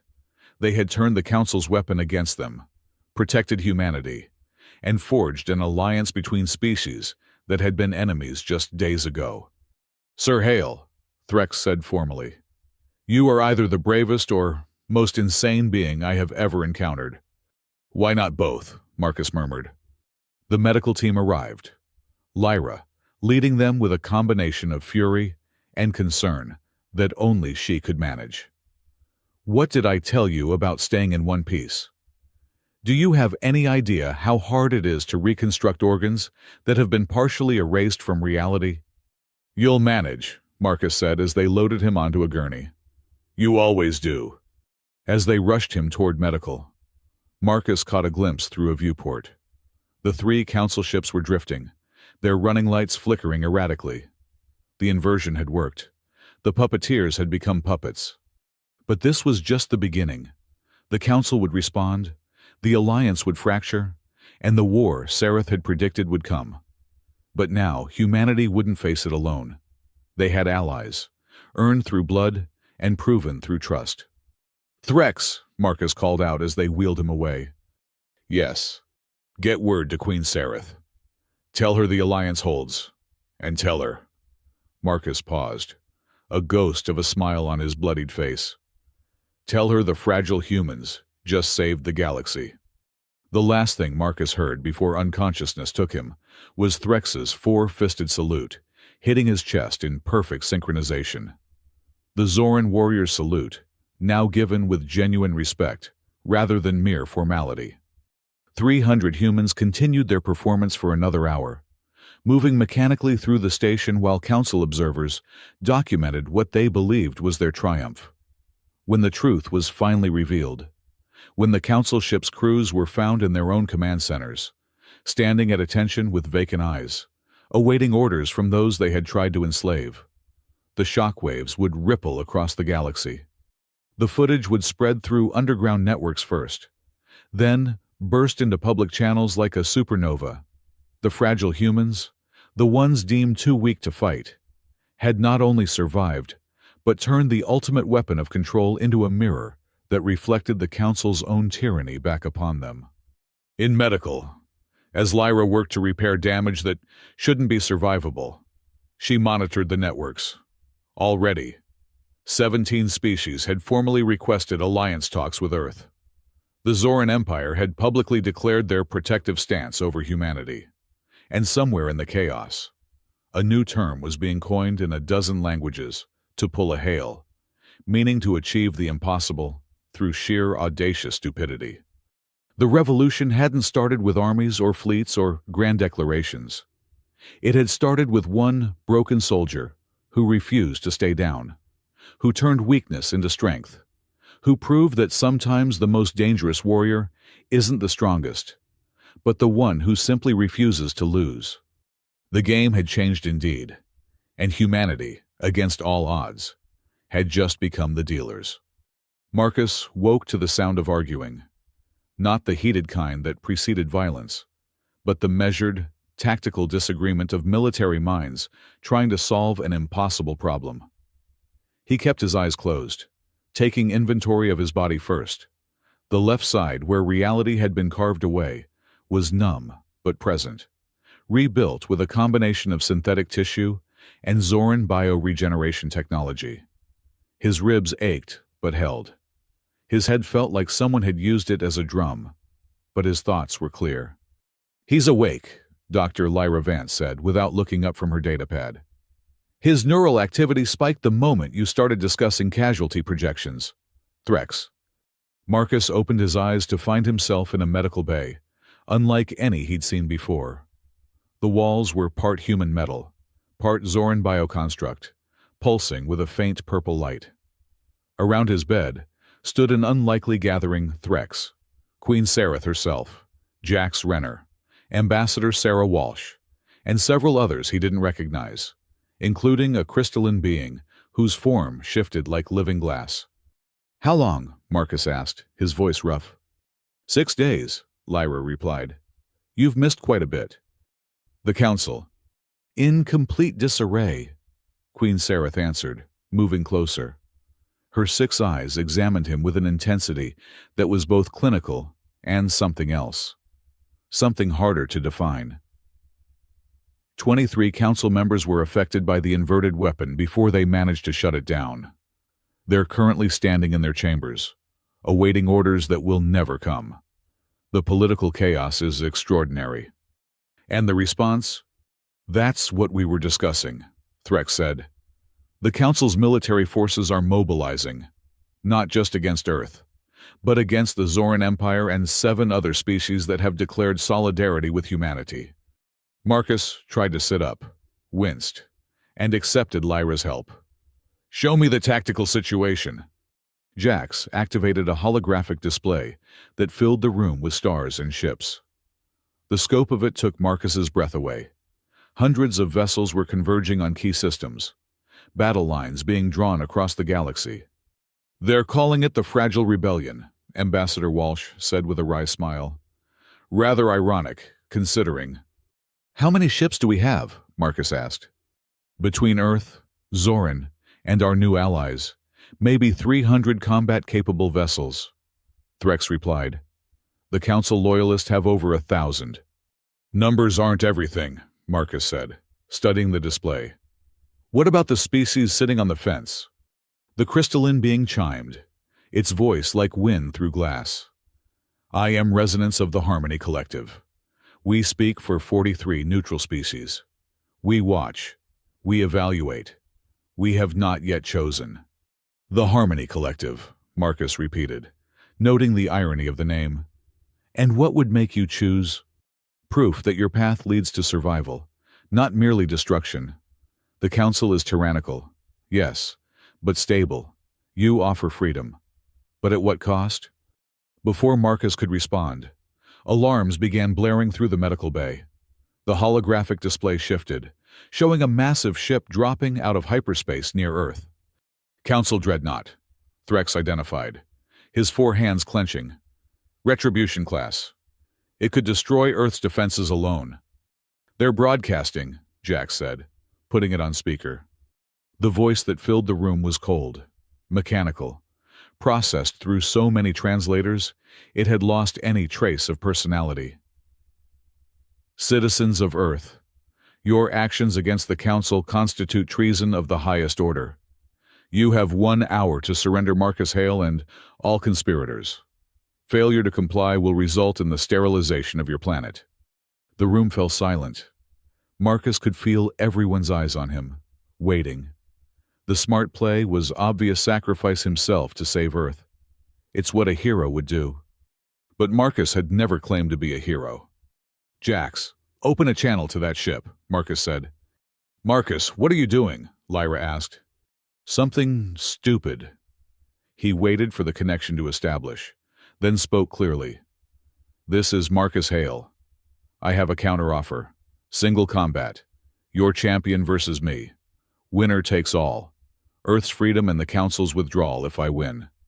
My surrender and Earth's compliance if I lose. The silence stretched for long moments before the response came. The Council does not negotiate with terrorists. No. Then let me speak to someone with actual authority. I know Council member Zerax is aboard. He loves his gladiatorial matches. Put him on. Another pause. Then a different voice. Older, with the distinctive dual tone of the Altarian species. Marcus Hale, the fragile human who started a war. Zerax, the Council member who authorized testing weapons on civilians. How's your puppet army working out? A sound that might have been laughter or might have been threatening came through the speaker. You think you're clever, turning our weapon against us, but you've only delayed the inevitable. Maybe. Or maybe I've shown the galaxy that the Council isn't invincible, that you're just as fragile as the rest of us when someone fights back. You speak of fragility while hiding behind your allies. Marcus stood, ignoring the pain that shot through his side. Then accept my challenge. Single combat. Unless you're afraid a fragile human might embarrass you again. I accept, Zerax said, and Marcus could hear the smile in his voice. But not you against our champion. You against me personally. In 3 hours, on the combat platform we're deploying now. And when I tear you apart, your species will watch their hero die. The connection cut. That was incredibly stupid, Queen Sereth said. But there was something like approval in her tone. You can't fight, Lyra protested. You're held together by medical gel and stubbornness. Zerax is a former Apex warrior. He's killed dozens in single combat. Then I'll have to be creative. Marcus turned to Resonance. You want proof that our path leads to survival. Watch what happens when David faces Goliath for the second time.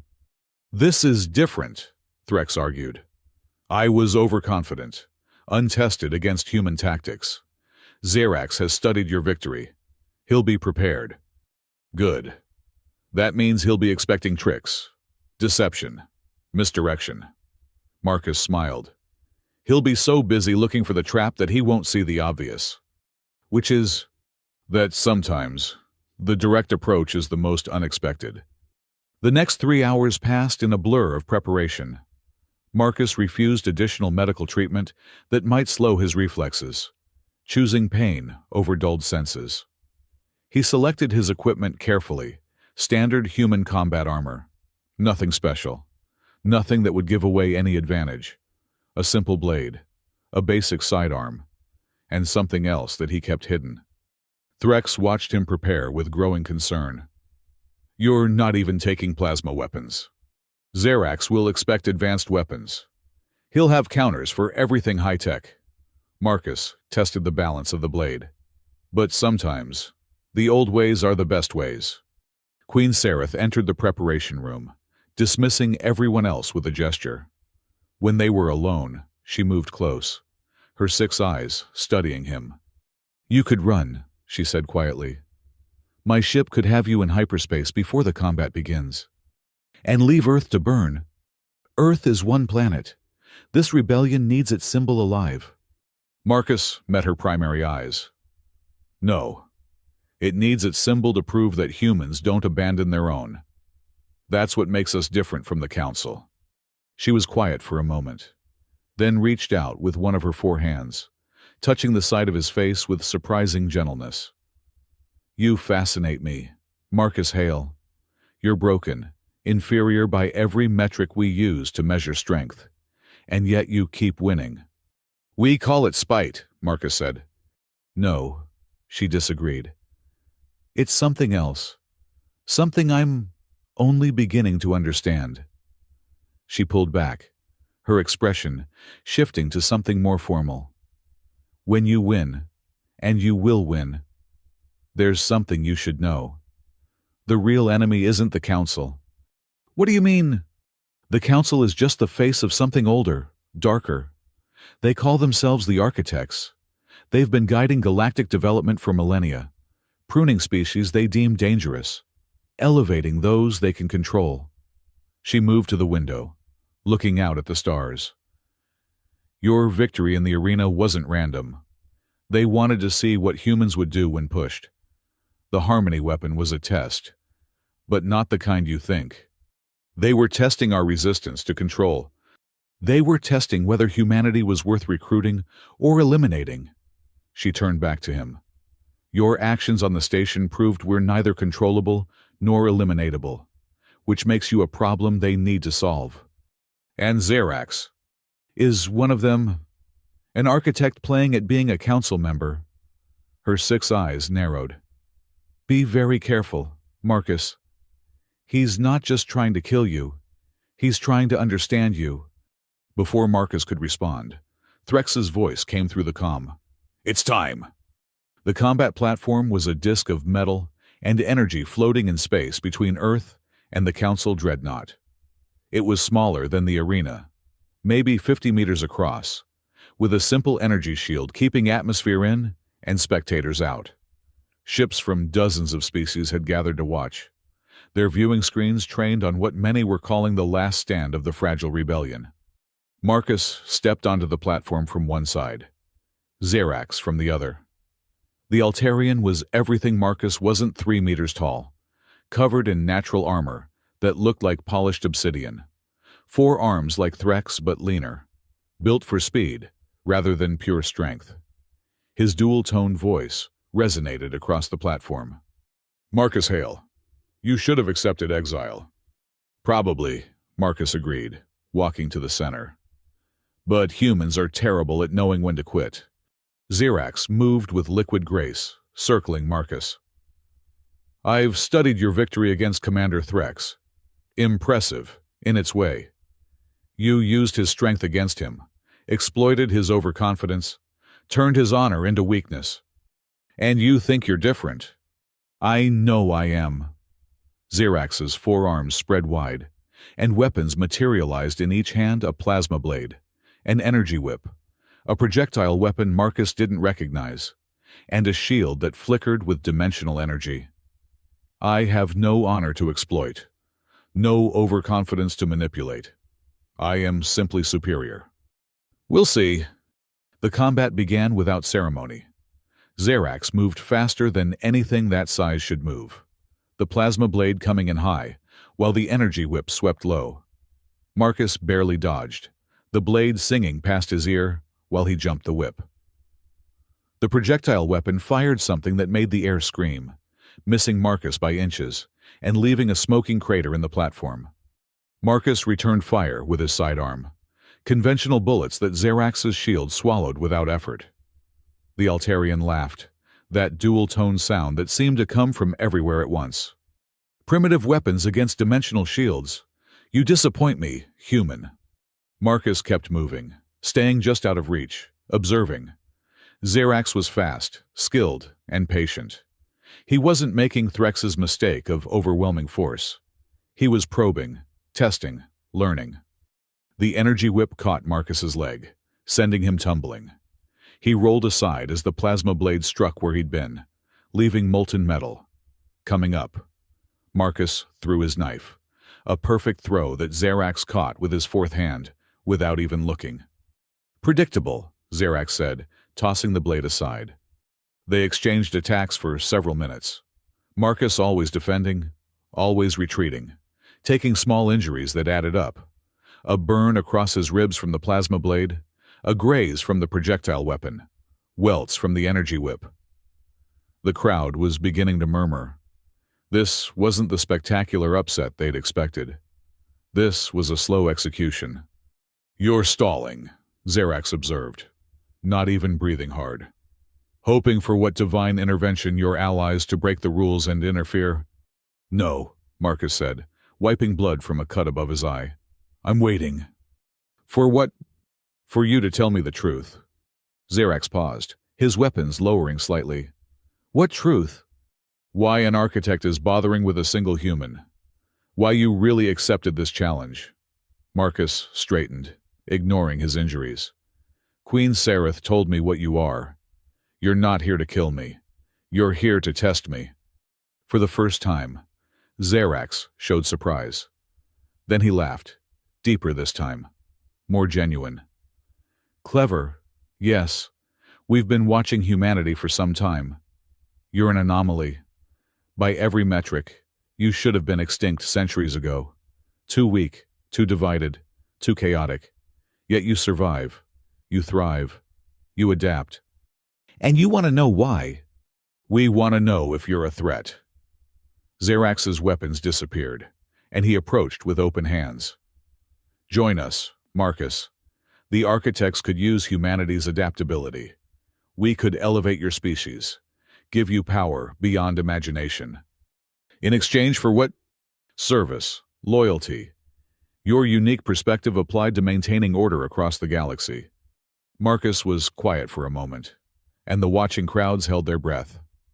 Then he smiled. "You know what the problem is with you architects. You think in terms of millennia. You plan for centuries. You see the big picture." "That's not a problem. It's our strength." "No, it's your weakness." Marcus reached into his armor and pulled out the device he'd hidden. It was small, unimpressive, barely larger than his thumb.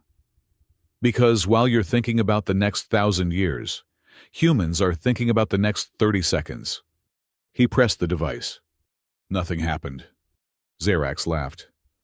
"Did you really think we wouldn't scan for weapons? That device, whatever it was meant to do, is neutralized." "Oh, it's not a weapon," Marcus said. "It's a transmitter. And it's been broadcasting everything you just said to every ship watching this fight." Zerax's expression changed as he realized the implications. The existence of the architects, their manipulation of galactic politics, their offer to recruit humanity. All of it was now public knowledge. "You trapped me," Zerax said.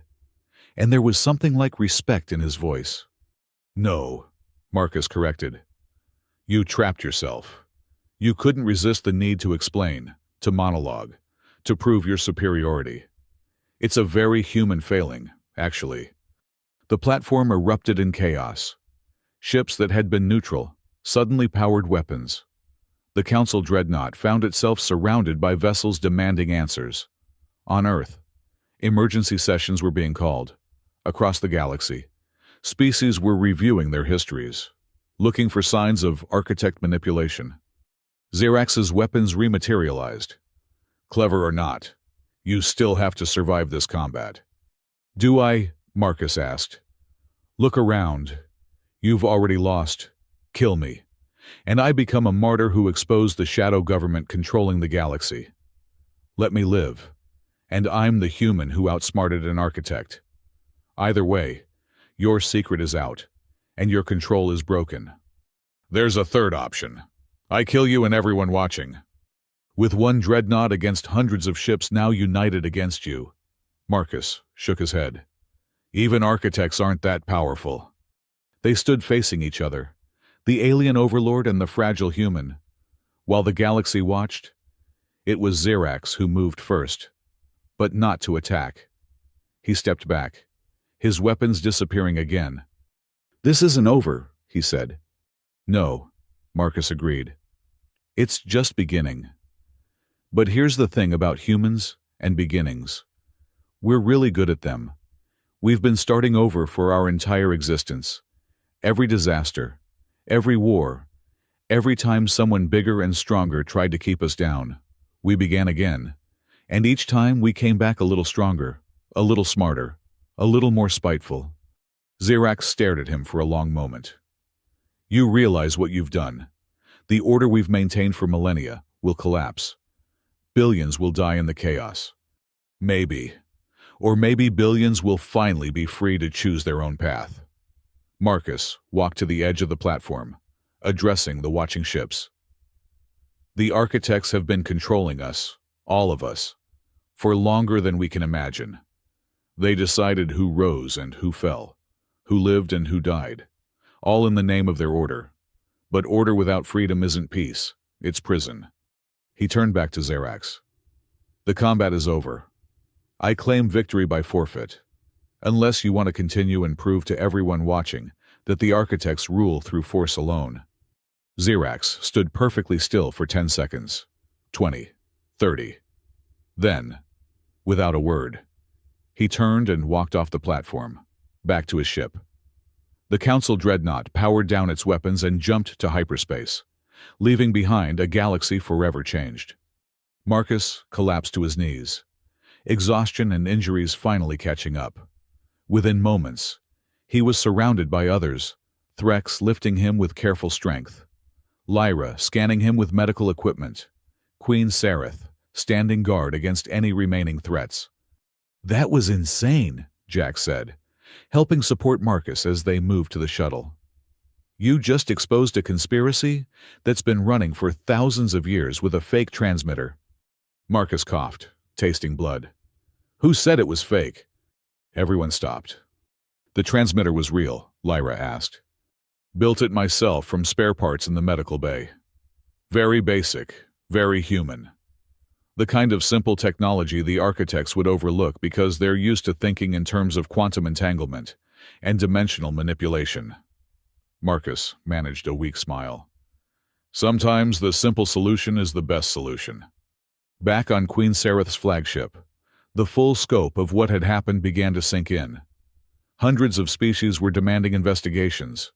The Council was in complete chaos, half its members potentially compromised by architect influence. And at the center of it all, humanity had gone from the galaxy's weakest species to its most important. This is just the beginning, Queen Sareth said, standing with Marcus as he recovered in the medical bay. The architects won't give up. They'll regroup, adapt, strike back. Let them come, Marcus replied.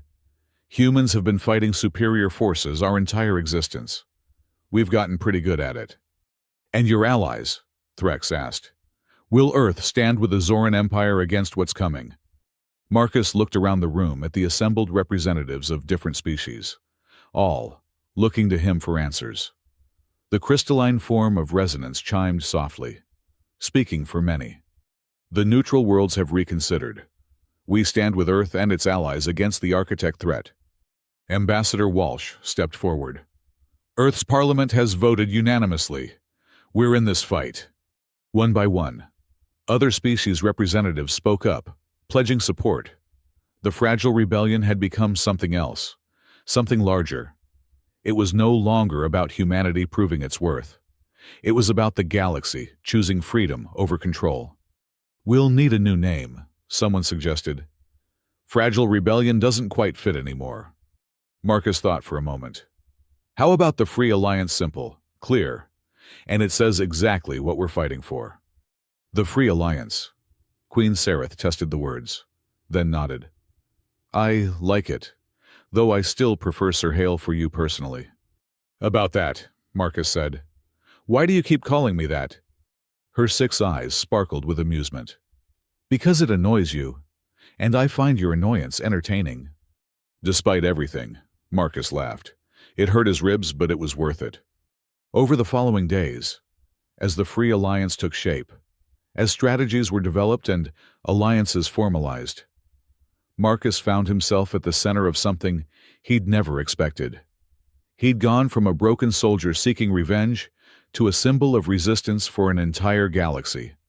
"You know they're calling you the Fragile Warrior now," Lyra told him during one of his medical checks. "There are already songs being written about your victories." "God help us all," Marcus muttered. "The architects won't stay hidden for long," she continued, her tone becoming serious. "Our intelligence suggests they're mobilizing resources we didn't even know existed.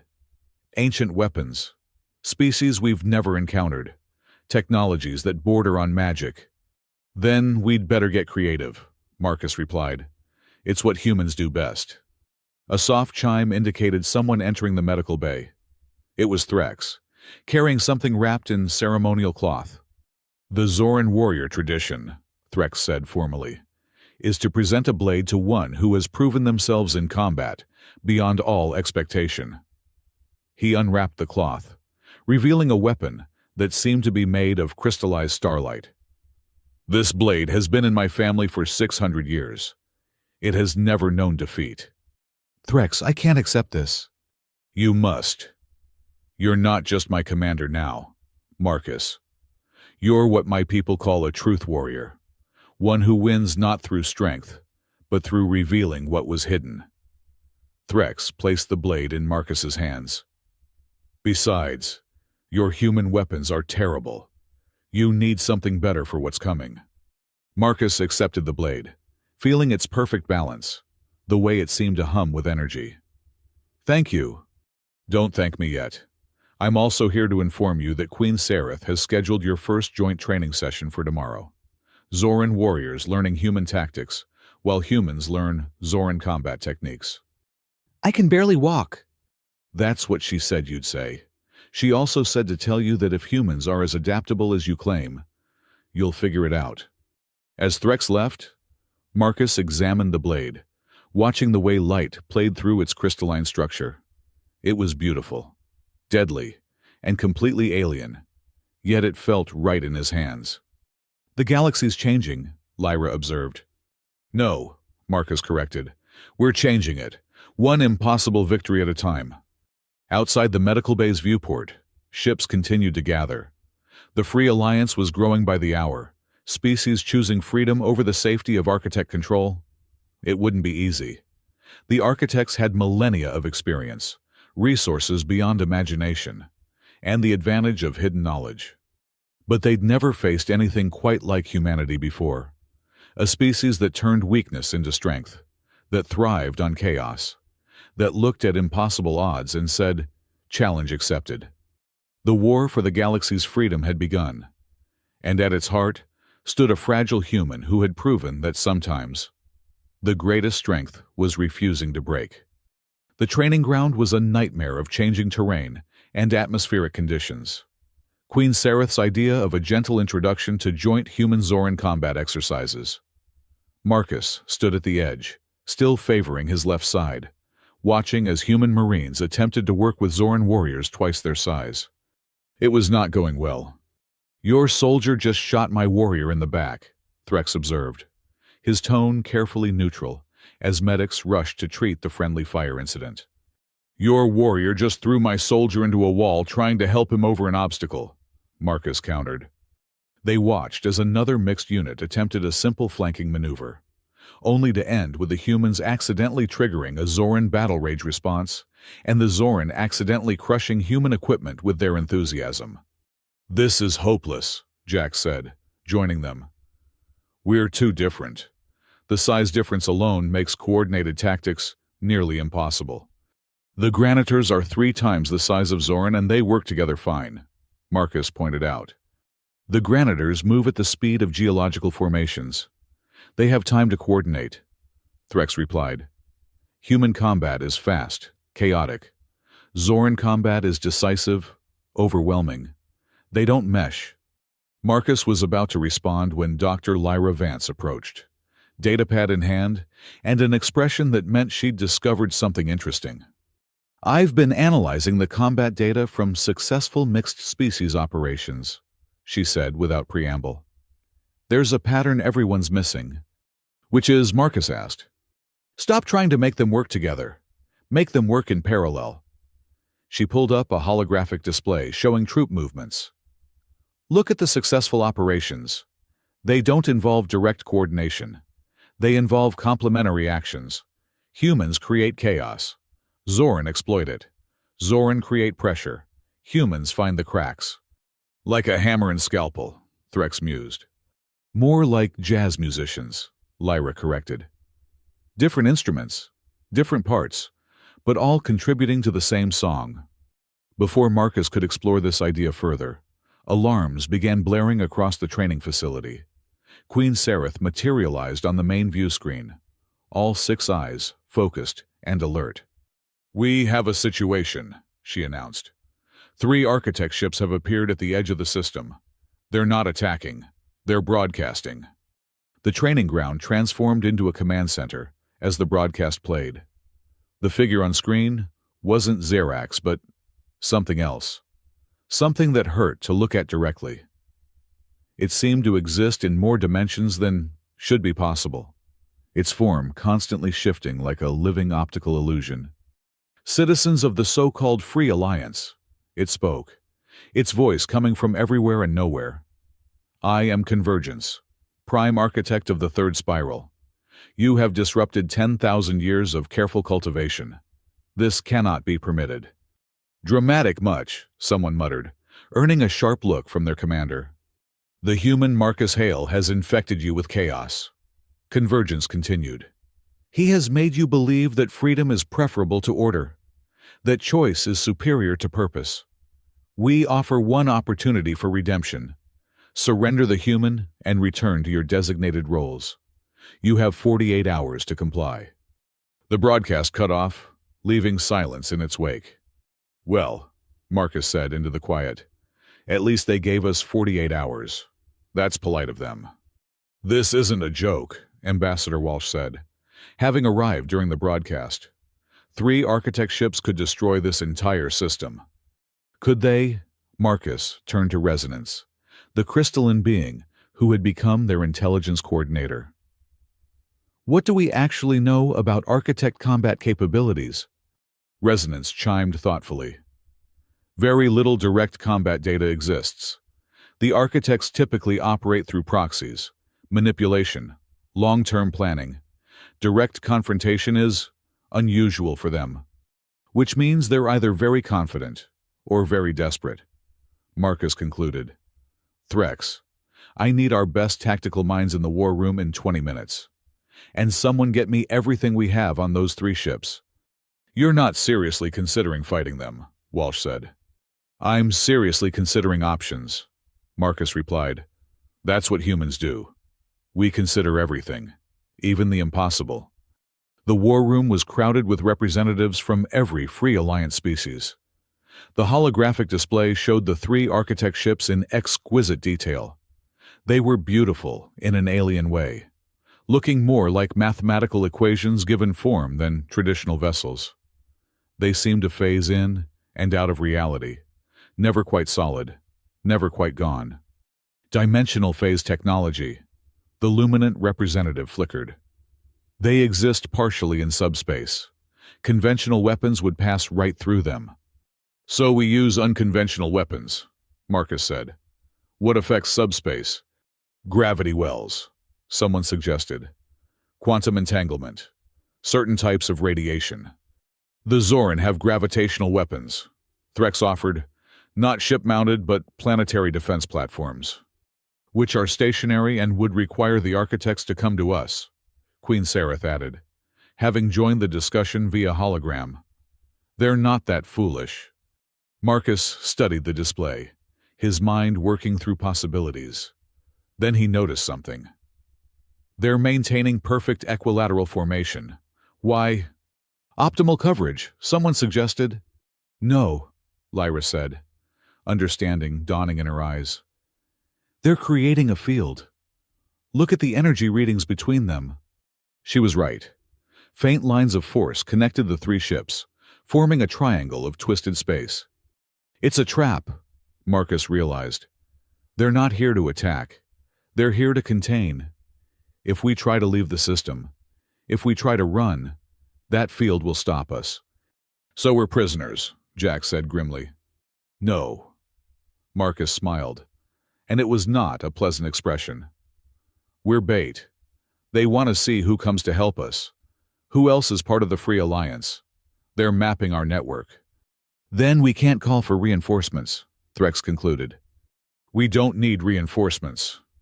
Marcus turned to the assembled group. We need to do something they don't expect. Something so chaotic, so fundamentally human that their 10,000 years of planning mean nothing. Which is, Marcus's smile widened. We're going to surrender. The room erupted in protests, shouts of outrage and disbelief. Marcus waited for them to quiet down, then continued. Not really surrender, but we're going to make them think we are. And when they lower their guard, when they come to collect their prize, we're going to teach them why humans are the most dangerous species in the galaxy. You're insane, someone said. Probably, Marcus agreed. But insane has worked pretty well so far. Here's what we're going to do. The plan was audacious, ridiculous, and completely dependent on the architect's arrogance, which, Marcus argued, was their greatest weakness. 36 hours later, a small shuttle launched from Earth, carrying Marcus Hale, apparently drugged and restrained, along with a minimal escort. The broadcast that accompanied it was perfect Ambassador Walsh, tears in her eyes, explaining how Earth couldn't risk destruction for one man, how the Free Alliance was dissolving, each species returning to their designated roles.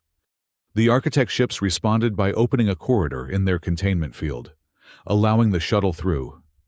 They were so focused on their prize, so confident in their victory, that they didn't notice the slight gravitational anomaly that accompanied the shuttle.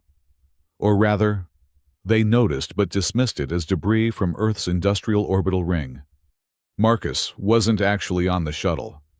Of course, he was on the bridge of Queen Sareth's flagship, watching through remote feeds as the shuttle approached the lead architect vessel. The drugged figure was actually a biosynthetic duplicate, good enough to fool scanners, but not much else. They're taking the bait, Threx reported from his position. Tractor beam engaging. All units, stand by, Marcus commanded through the encrypted comm network they had established. Remember, timing is everything. The shuttle entered the architect's ship, swallowed by a hangar bay that looked more like a mathematical proof than a physical space. The moment it was inside, the gravitational anomaly that had been trailing it revealed itself. It wasn't debris.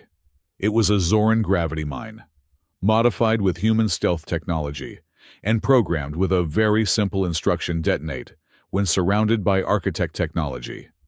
The explosion wasn't large in conventional terms, but it didn't need to be. The gravity mine created a localized black hole for exactly 3 seconds. 3 seconds, during which the lead architect ship, existing partially in subspace, was suddenly and violently pulled fully into normal space. Now, Marcus shouted. Every weapon in the solar system fired at once. Human missiles, Zoran plasma cannons, luminant energy beams, even the Granitor's slow but devastating kinetic bombardment. All of it focused on the momentarily solid architect ship. The vessel's shields, designed for interdimensional combat, were useless against purely physical attacks. The ship crumpled, twisted, and finally exploded in a display that lit up the night sky on Earth. The 2 remaining architect ships immediately began to phase deeper into subspace, trying to escape. But Marcus had anticipated this. Phase 2, he ordered. Across the system, modified communication satellites began broadcasting on every frequency simultaneously. Not messages, but pure chaos, random numbers, conflicting commands, fragments of music and literature from 100 different cultures.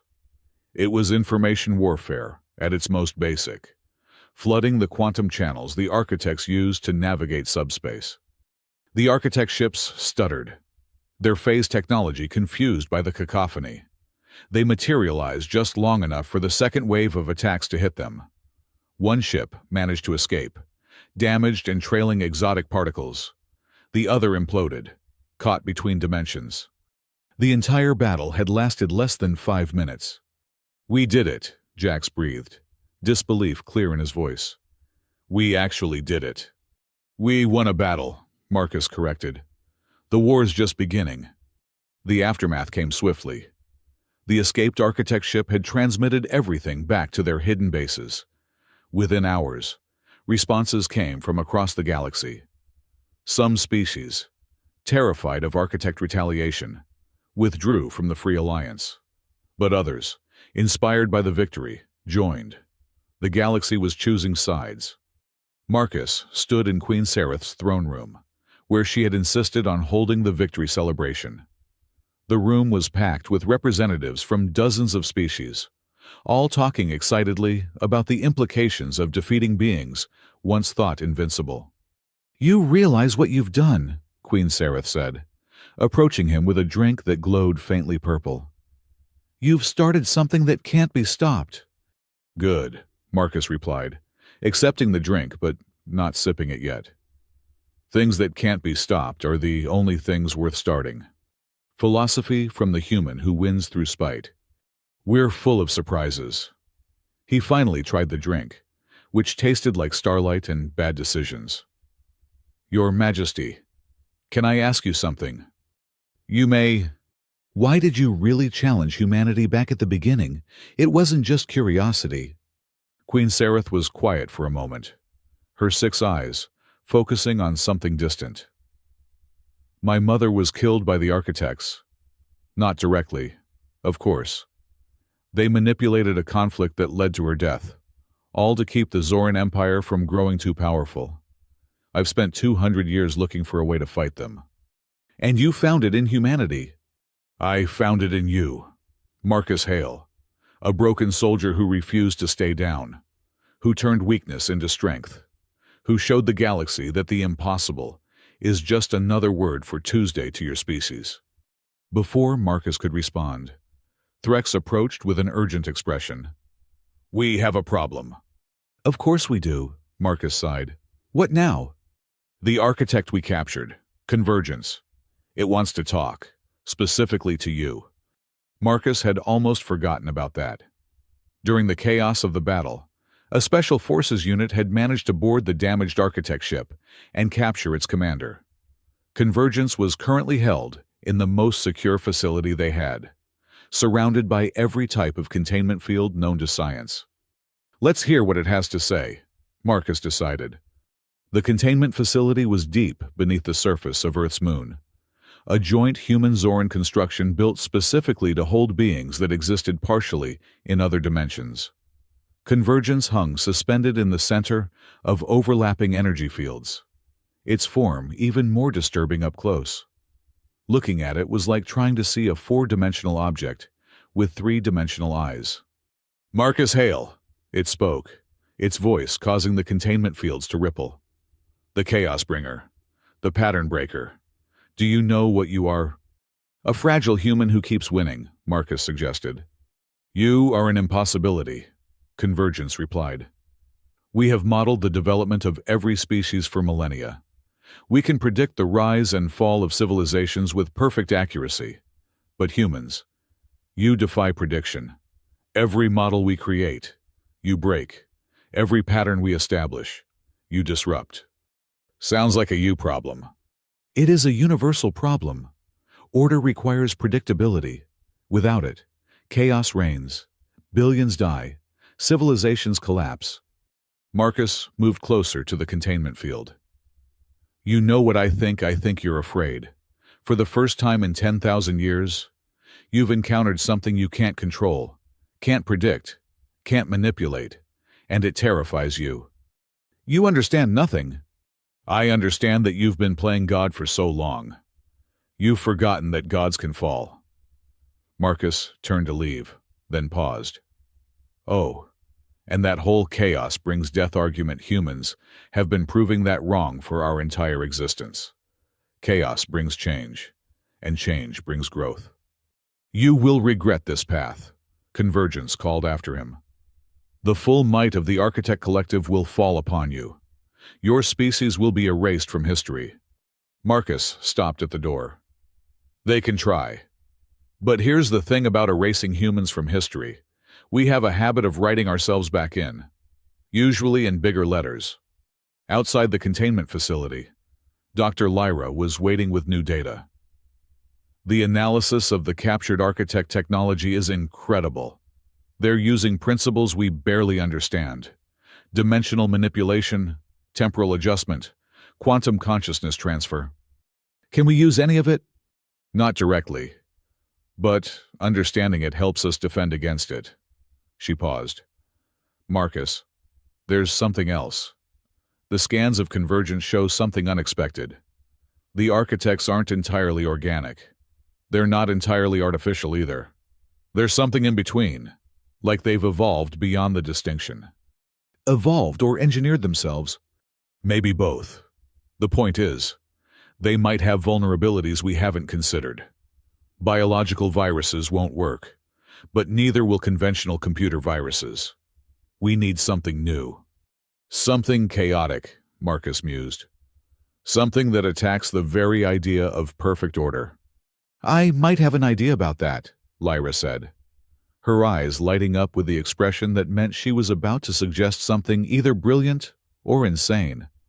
Before she could elaborate, alarms began sounding again. Marcus was getting really tired of alarms. What now? He muttered, heading for the nearest command center. The display showed something impossible, hundreds of ships appearing throughout the solar system simultaneously. Not architect vessels, but something else. They were organic-looking, like giant creatures of space, pulsing with bioluminescent patterns. We're being hailed, the communications officer reported, confusion clear in her voice. By all of them. The same message from each ship. Put it through!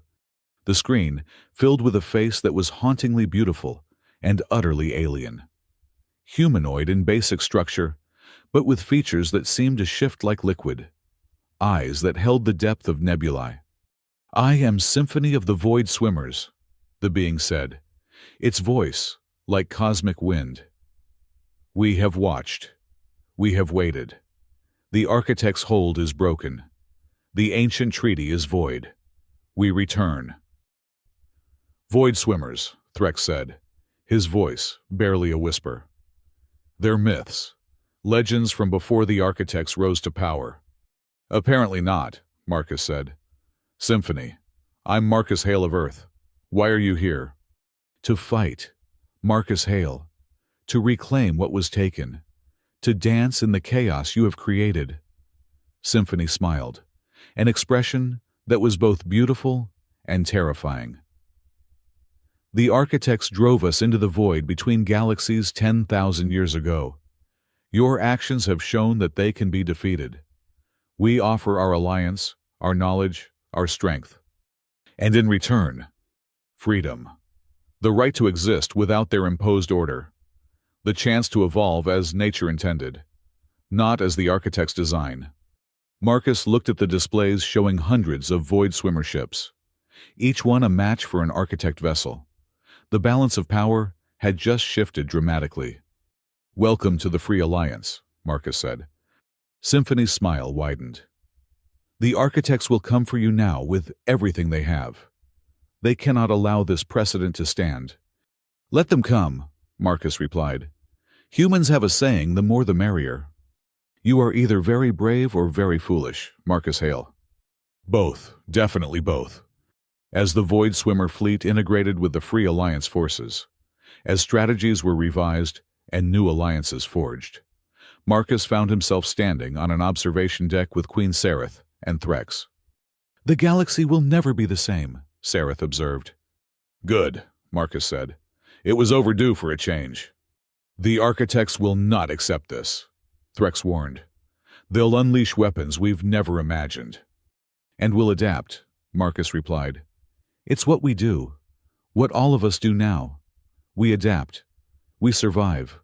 We overcome. In the distance, Earth turned slowly, blue and green and beautiful. The fragile world that had produced the species everyone underestimated. The world that had given birth to beings who looked at impossible odds and said, challenge accepted. You know they're calling this the Fragile Revolution now, Queen Sareth said. History will remember you as the human who broke the architect's hold on the galaxy. History can remember whatever it wants, Marcus replied. I just want to make sure there's a future to have that history in. A soft chime indicated an incoming message. It was from Convergence in its cell. A single line of text. You have no idea what you've unleashed. Marcus deleted it without replying. Whatever came next, whatever the architects threw at them, the Free Alliance would face it together. Human creativity, Zoran strength, Void Swimmer mystery, and the dozen other species that had chosen freedom over safety. The war for the galaxy's soul had begun in earnest, and at its heart stood a fragile human who had proven that sometimes the greatest strength was the refusal to accept limitations. The game had changed, the players had multiplied, and the stakes had never been higher. But for the first time in 10,000 years, the outcome was uncertain. And uncertainty, Marcus knew, was where humanity thrived. The war had been raging for 3 months. 3 months of hit-and-run tactics, dimensional ambushes, and battles that bent the laws of physics. The Free Alliance had grown to encompass nearly half the galaxy's species, while the architects had revealed weapons and servants hidden for millennia. Earth had become the symbolic heart of the resistance, and Marcus Hale its reluctant prophet. He stood now in the combined command center they'd built in the asteroid belt, watching tactical displays that showed 1,000 fires burning across the galaxy. The Void Swimmers had been instrumental, their organic ships able to pursue architects through dimensional rifts, but even they were taking losses. Marcus, Dr. Lyra Vance approached with her characteristic urgency. We've decoded the transmission Convergence received before we destroyed the communication array. And the architects are done playing games. They're bringing something called the Consensus Engine. From what we can translate, it's not a weapon in the traditional sense.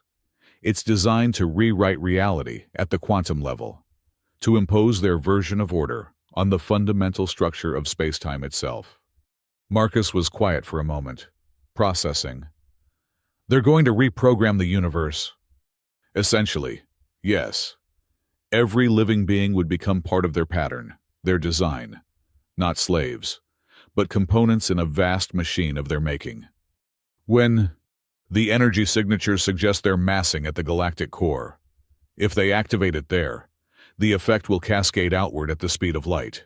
The entire galaxy will be converted within 100,000 years. A slow apocalypse, Marcus muttered.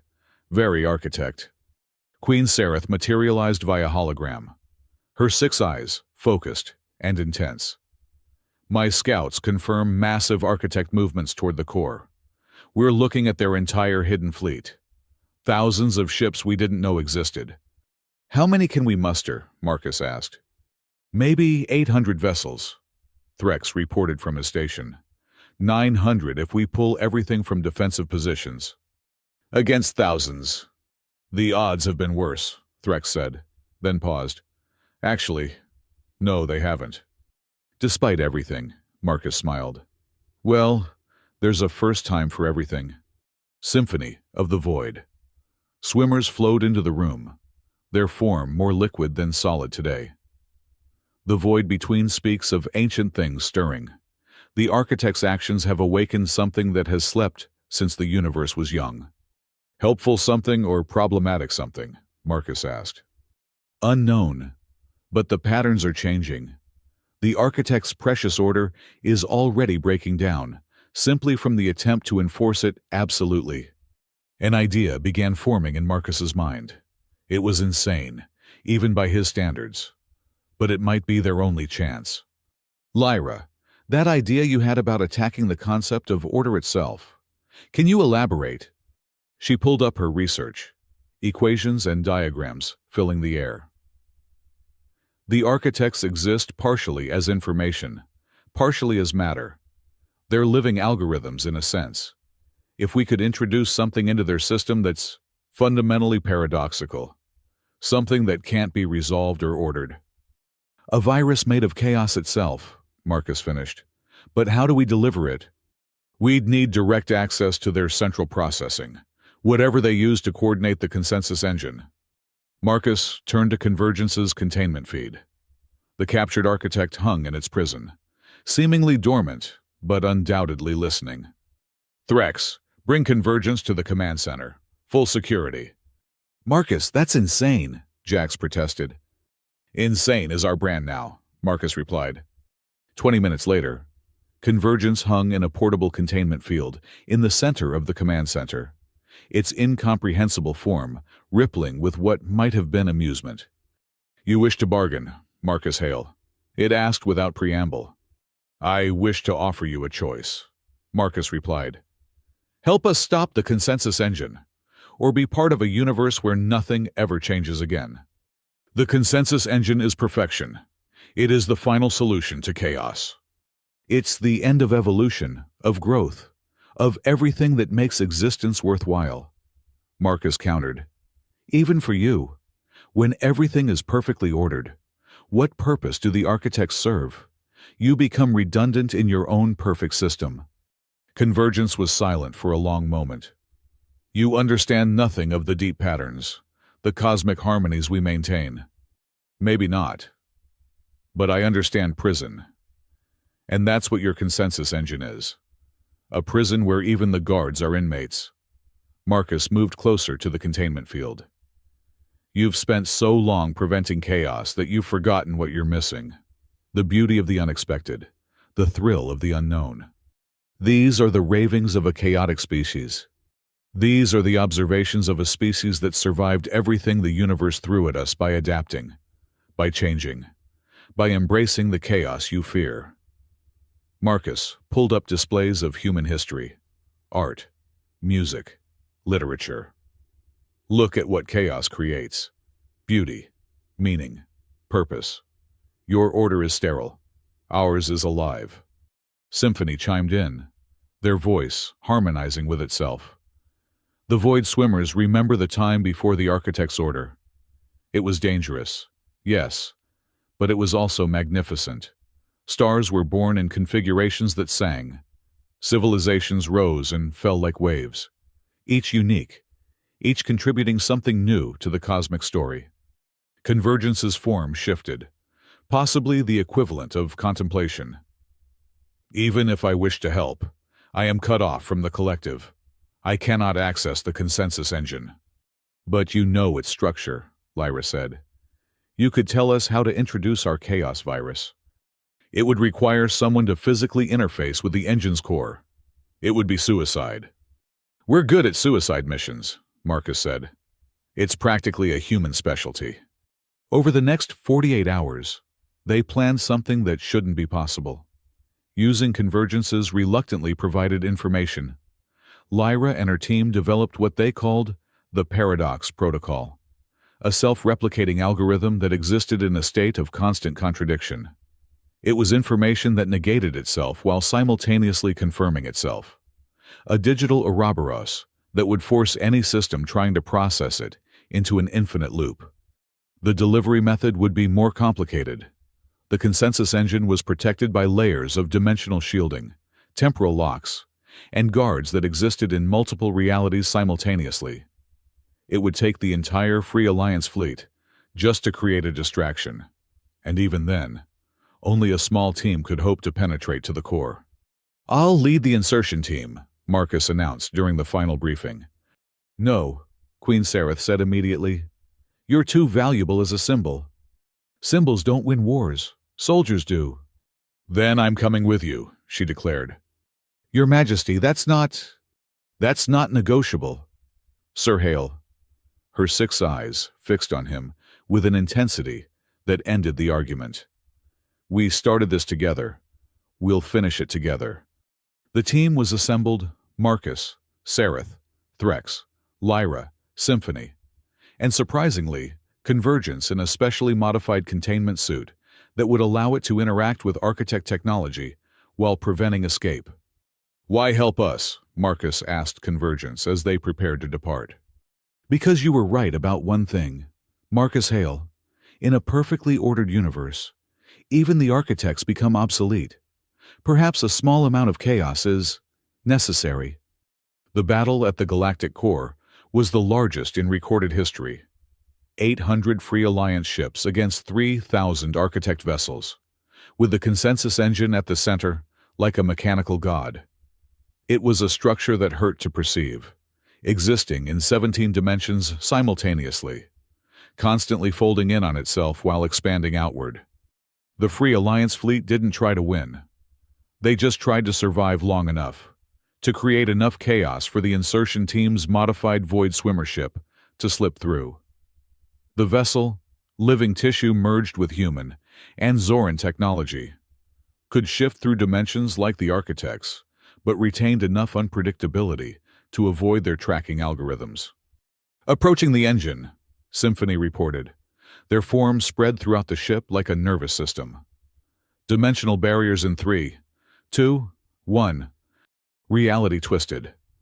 Marcus felt his consciousness scattered across probability clouds before snapping back together. Beside him, Sereth's 4 arms gripped the stabilization rails hard enough to bend metal. "I hate dimensional travel," she muttered. "You get used to it," Lyra said, then immediately vomited into a containment bag. "Okay, no you don't." They materialized inside the engine's superstructure, a vast space that seemed to be made of crystallized mathematics. Every surface showed equations being solved in real time, the universe's fundamental forces being rewritten to match the Architect's design. "The core is ahead," Convergence indicated, its form flickering between states. "But the Guardians will have detected us." As if summoned by the words, they appeared. Not Architects, but something older, more fundamental. They looked like living equations, geometric forms that pulsed with the power of natural laws. "Those aren't guards," Lyra breathed. "They're the personifications of physics itself. The Architects enslaved the fundamental forces." "Then we free them," Marcus said, raising the weapon they'd prepared. A fusion of human ingenuity, Zoran power cells, and Void swimmer biotech. It fired not projectiles, but possibilities, quantum states that existed in contradiction to themselves. The first Guardian, possibly gravity itself, warped space around their attacks, bending them back. But Symphony sang, their voice harmonizing with the quantum foam, and for a moment, the Guardian's attention split. That was all Threx needed.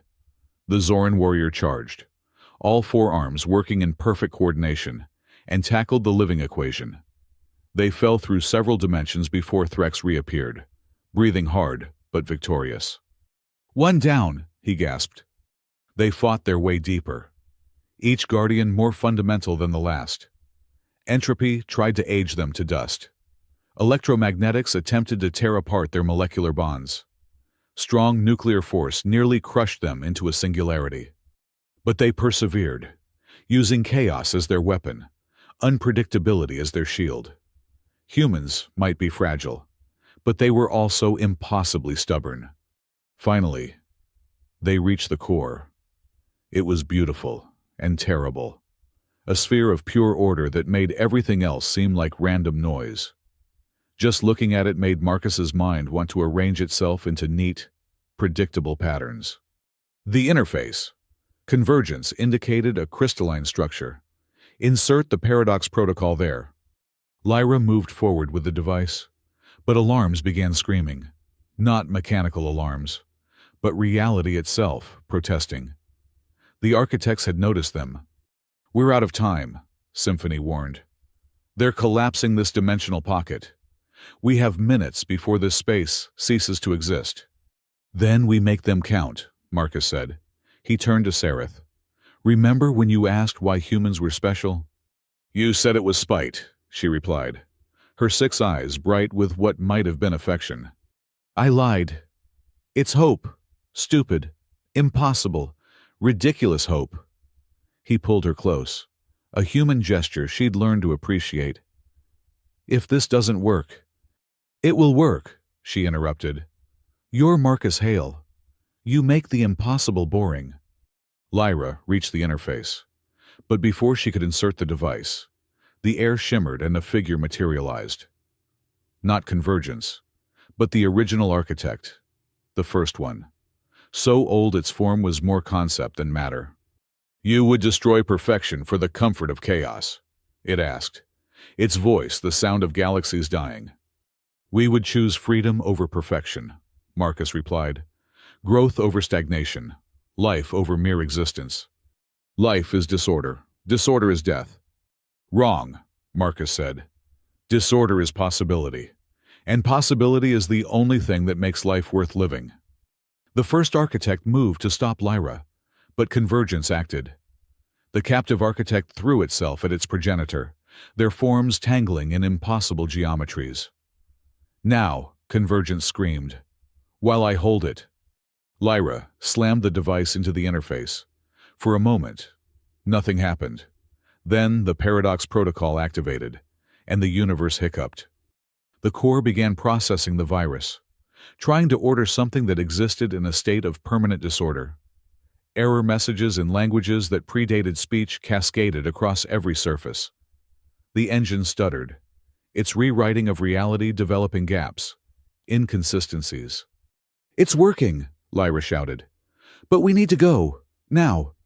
They ran, reality fracturing around them. The engine was trying to solve an unsolvable problem, and the effort was tearing it apart. Dimensional walls collapsed, revealing vistas of impossible beauty and terrible emptiness. Time flowed backward in some corridors, forward in others. Symphony wrapped around them, using their void-swimming abilities to navigate the chaos. Behind them, the first architect and Convergence were still locked in combat. Two concepts of order fighting while chaos erupted around them. They burst out of the engine into space to find the battle still raging. But something had changed. The architect ships were stuttering, their perfect coordination broken. The Paradox Protocol was spreading, carried through their quantum entanglement communications, forcing every architect system to try processing the unprocessable. "All ships, press the attack," Queen Sereth commanded. "They're vulnerable." The Free Alliance fleet surged forward, no longer fighting a coordinated enemy, but a confused mass of ships, each trying to solve their own piece of an impossible puzzle. It wasn't a rout, but it was a turning point. The consensus engine imploded. Not exploded, but imploded, folding in on itself as it tried to contain the paradox, compress it, order it. It became a point of infinite density that somehow had no mass, a contradiction made physical. Then it vanished, taking with it the architect's dream of perfect order. Across the galaxy, architect systems failed, not destroyed, but freed. The enslaved laws of physics returned to their natural state. Species that had been controlled for millennia suddenly found themselves free to choose their own paths. "We did it," Jax breathed over the comm. "We actually did it." "No," Marcus corrected, looking at his unlikely team, his impossible allies. "We did it together." In the aftermath, as fleets returned home and civilizations began to rebuild, Marcus stood with Queen Sereth on the observation deck of her flagship. Earth hung in the void before them, blue and green and perfect in its imperfection. "What happens now?" she asked. "Now we deal with the consequences," Marcus replied. "Freedom is harder than slavery. Choice is more difficult than obedience. The galaxy is going to be chaos for a while. And you'll be at the center of it, the human who broke the architects." "I had help," he glanced at her. "A lot of help." She moved closer, her larger form somehow fitting perfectly beside his smaller human frame. "The Alliance Council is reforming. They want you to lead it." "I'm a soldier, not a politician." "You're a symbol. The fragile human who proved that strength comes in many forms." She paused. "They want me to co-lead. A human and a Zoran. Former enemies, now allies. Showing the galaxy a new way forward." Marcus considered this. "It would be a disaster. We'd argue constantly. You'd try to impose order. I'd create chaos just to annoy you." "Yes," she agreed. "It would be perfect." They stood in comfortable silence, watching the ships of the Free Alliance disperse back to their homes. Then, Sareth pointed to the edge of the system, where long-range sensors were picking up something new. "What is that?" she asked.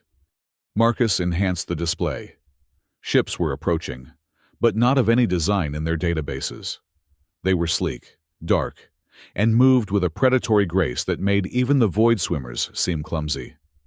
There were hundreds of them, perhaps thousands, emerging from the dark between galaxies.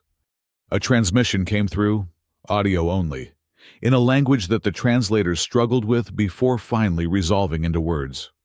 "Congratulations on defeating the Architects," the voice said, cold and amused. "They were our greatest failure, you know. Too rigid, too obsessed with order. We've been waiting for someone to clean up that mess." "Who are you?" Marcus demanded. "We are what came before, what the Architects rebelled against, what they tried to replace." A pause. "We are the Chaos Lords, and we're curious to meet the species that weaponized Paradox itself. You humans are even more interesting than we anticipated." Marcus and Sareth exchanged glances. The Architect threat was ended, but something new had taken notice of them. Something that seemed to approve of chaos rather than fear it. "Fragile, huh?" Sareth said, a smile playing at her alien features. "Let's see if they survive us." Marcus grinned. That same expression that had terrified enemies and inspired allies throughout this impossible war. "You know what I'm starting to think fragile is just another word for underestimated." The Dark Fleet continued its approach. Not aggressive, but curious, like predators studying something they'd never encountered before. The galaxy held its breath, waiting to see if humanity's impossible victories would continue, or if they'd finally met their match. But Marcus wasn't worried. Humans had faced gods and won, turned order into chaos, made enemies into allies. Whatever came next, they'd adapt. They'd survive. They'd probably do something impossibly stupid and somehow make it work. Because that's what humans did. They looked at the impossible and said, "Hold my beer." The war for order was over. The dance with chaos was about to begin. And at the center of it all stood a fragile human and an alien queen. Proof that sometimes the most powerful force in the universe isn't strength or technology, or even order. Sometimes, it's just the stubborn refusal to accept limitations. The stars wheeled overhead, indifferent to the drama below. But for the first time in 10,000 years, their future was unwritten, chaotic, and beautifully uncertain. And Marcus Hale wouldn't have it any other way.